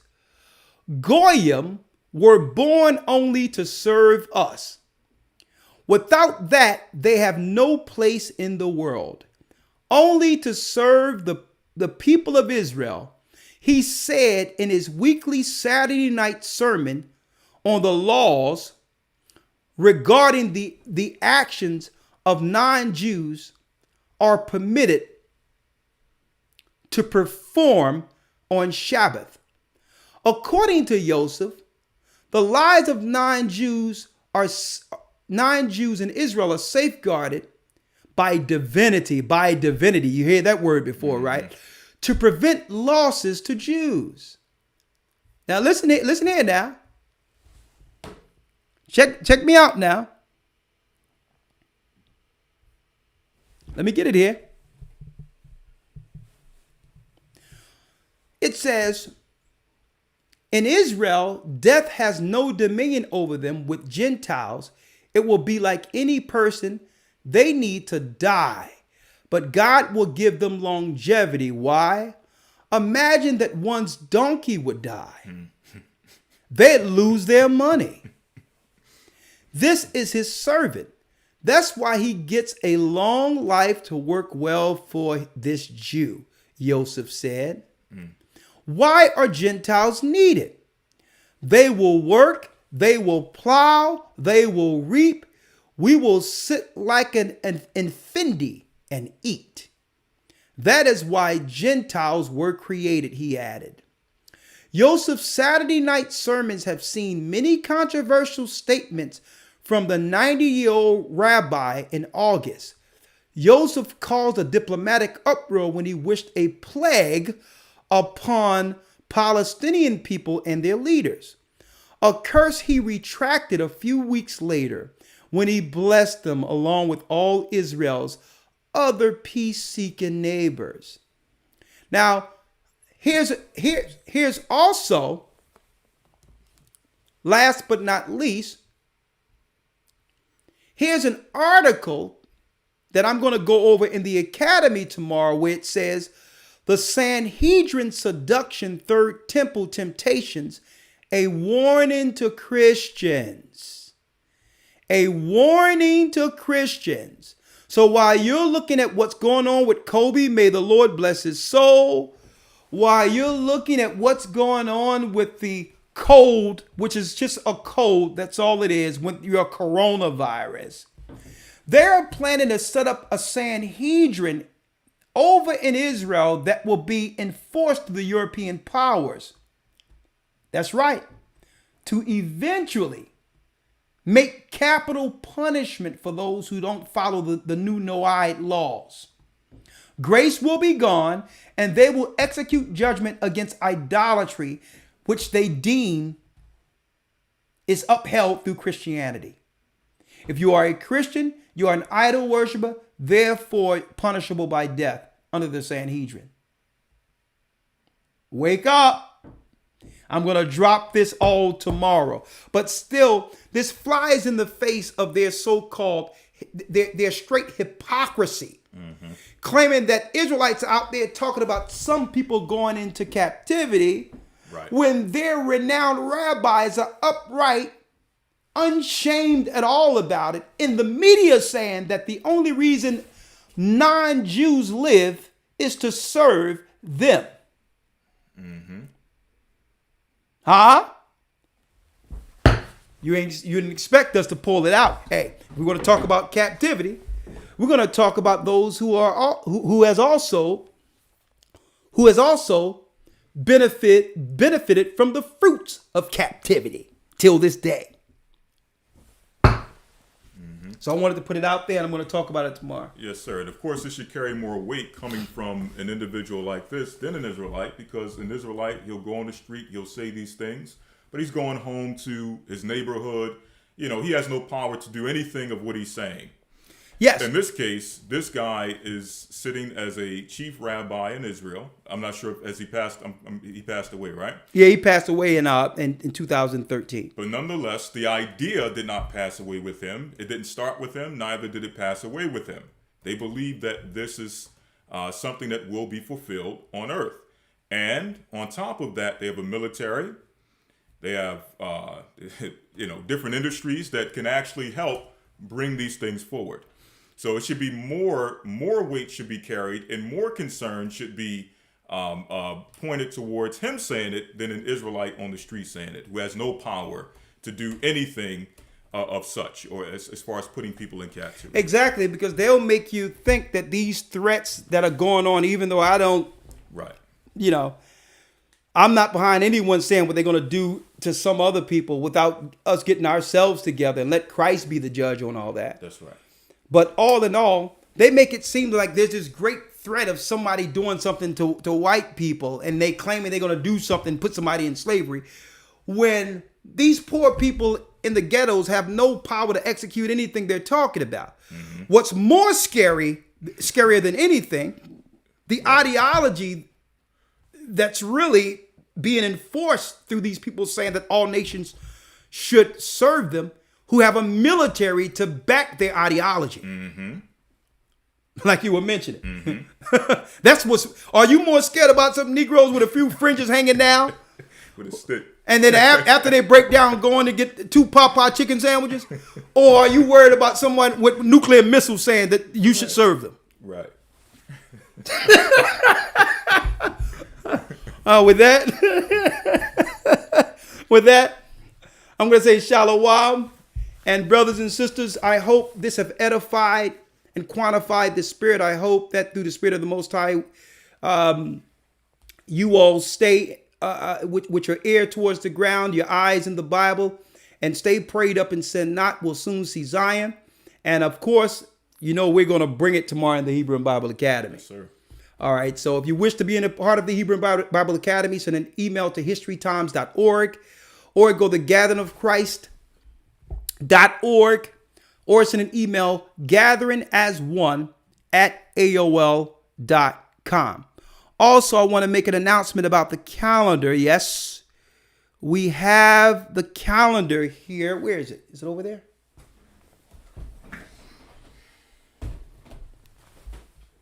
It should be over there. We have the new calendar, the pre-order. It's for sale.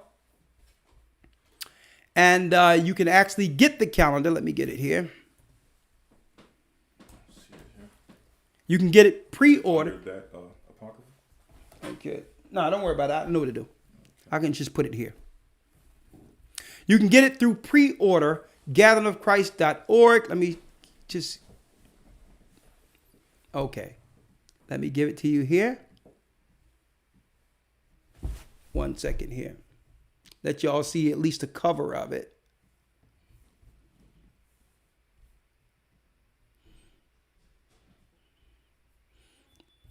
Hold on. I'll let y'all see the cover one moment. Window capture. Yeah, you see it? Yeah, it is right here, right? No, yeah, right there. Yeah, this will at least give you the to show you how the front of it looks. One moment. Transform. Fit the screen. There it is. There's the new Hebrew and Bible calendar. As you can see, the kingdom is at hand. 2020 GOCC Hebrew calendar. They're being pressed up as we speak. You can order them to follow the correct Sabbaths and holy days according to the 364-day calendar. It's only $20, and man, the inside of it is immaculate. So, hey, get your calendar. Last but not least, before you all go, brothers and sisters, I'm going to put inside the chat the P.O. Box information. If you have tithes and offerings that you would like to send for myself and Elder Lawyer, because church money stays separate from our own finances. If you have, from the church's finances, our finances are separate. That's my name and Richard Shepard, and that's Lawyer's name.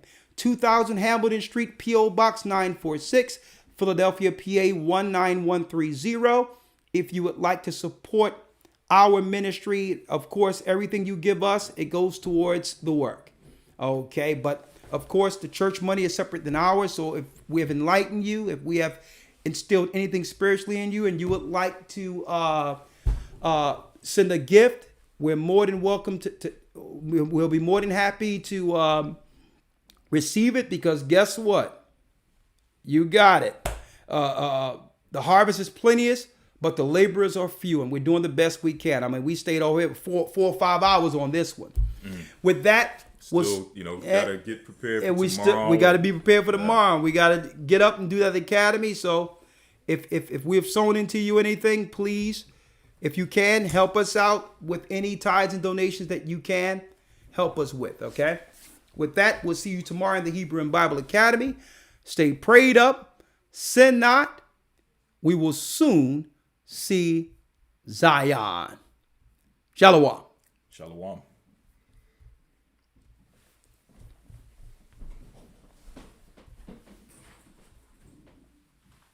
The Bible. Is it hard to understand? When it comes to reading the Bible, the first thing that comes to mind is the fact that this is the Word of God. The seals have been broken, and the truth is here.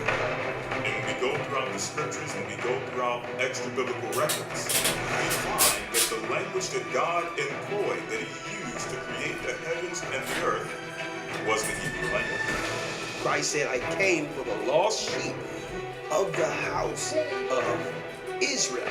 But yet no one, no religious leader, no religious church out there anywhere can now identify the 12 tribes of Israel. Can we? God is quite simple, but it seems as if man makes understanding him hard. What are those mysteries? The truth of your book and the truth will make you Hebrew and Bible Academy. You're invited.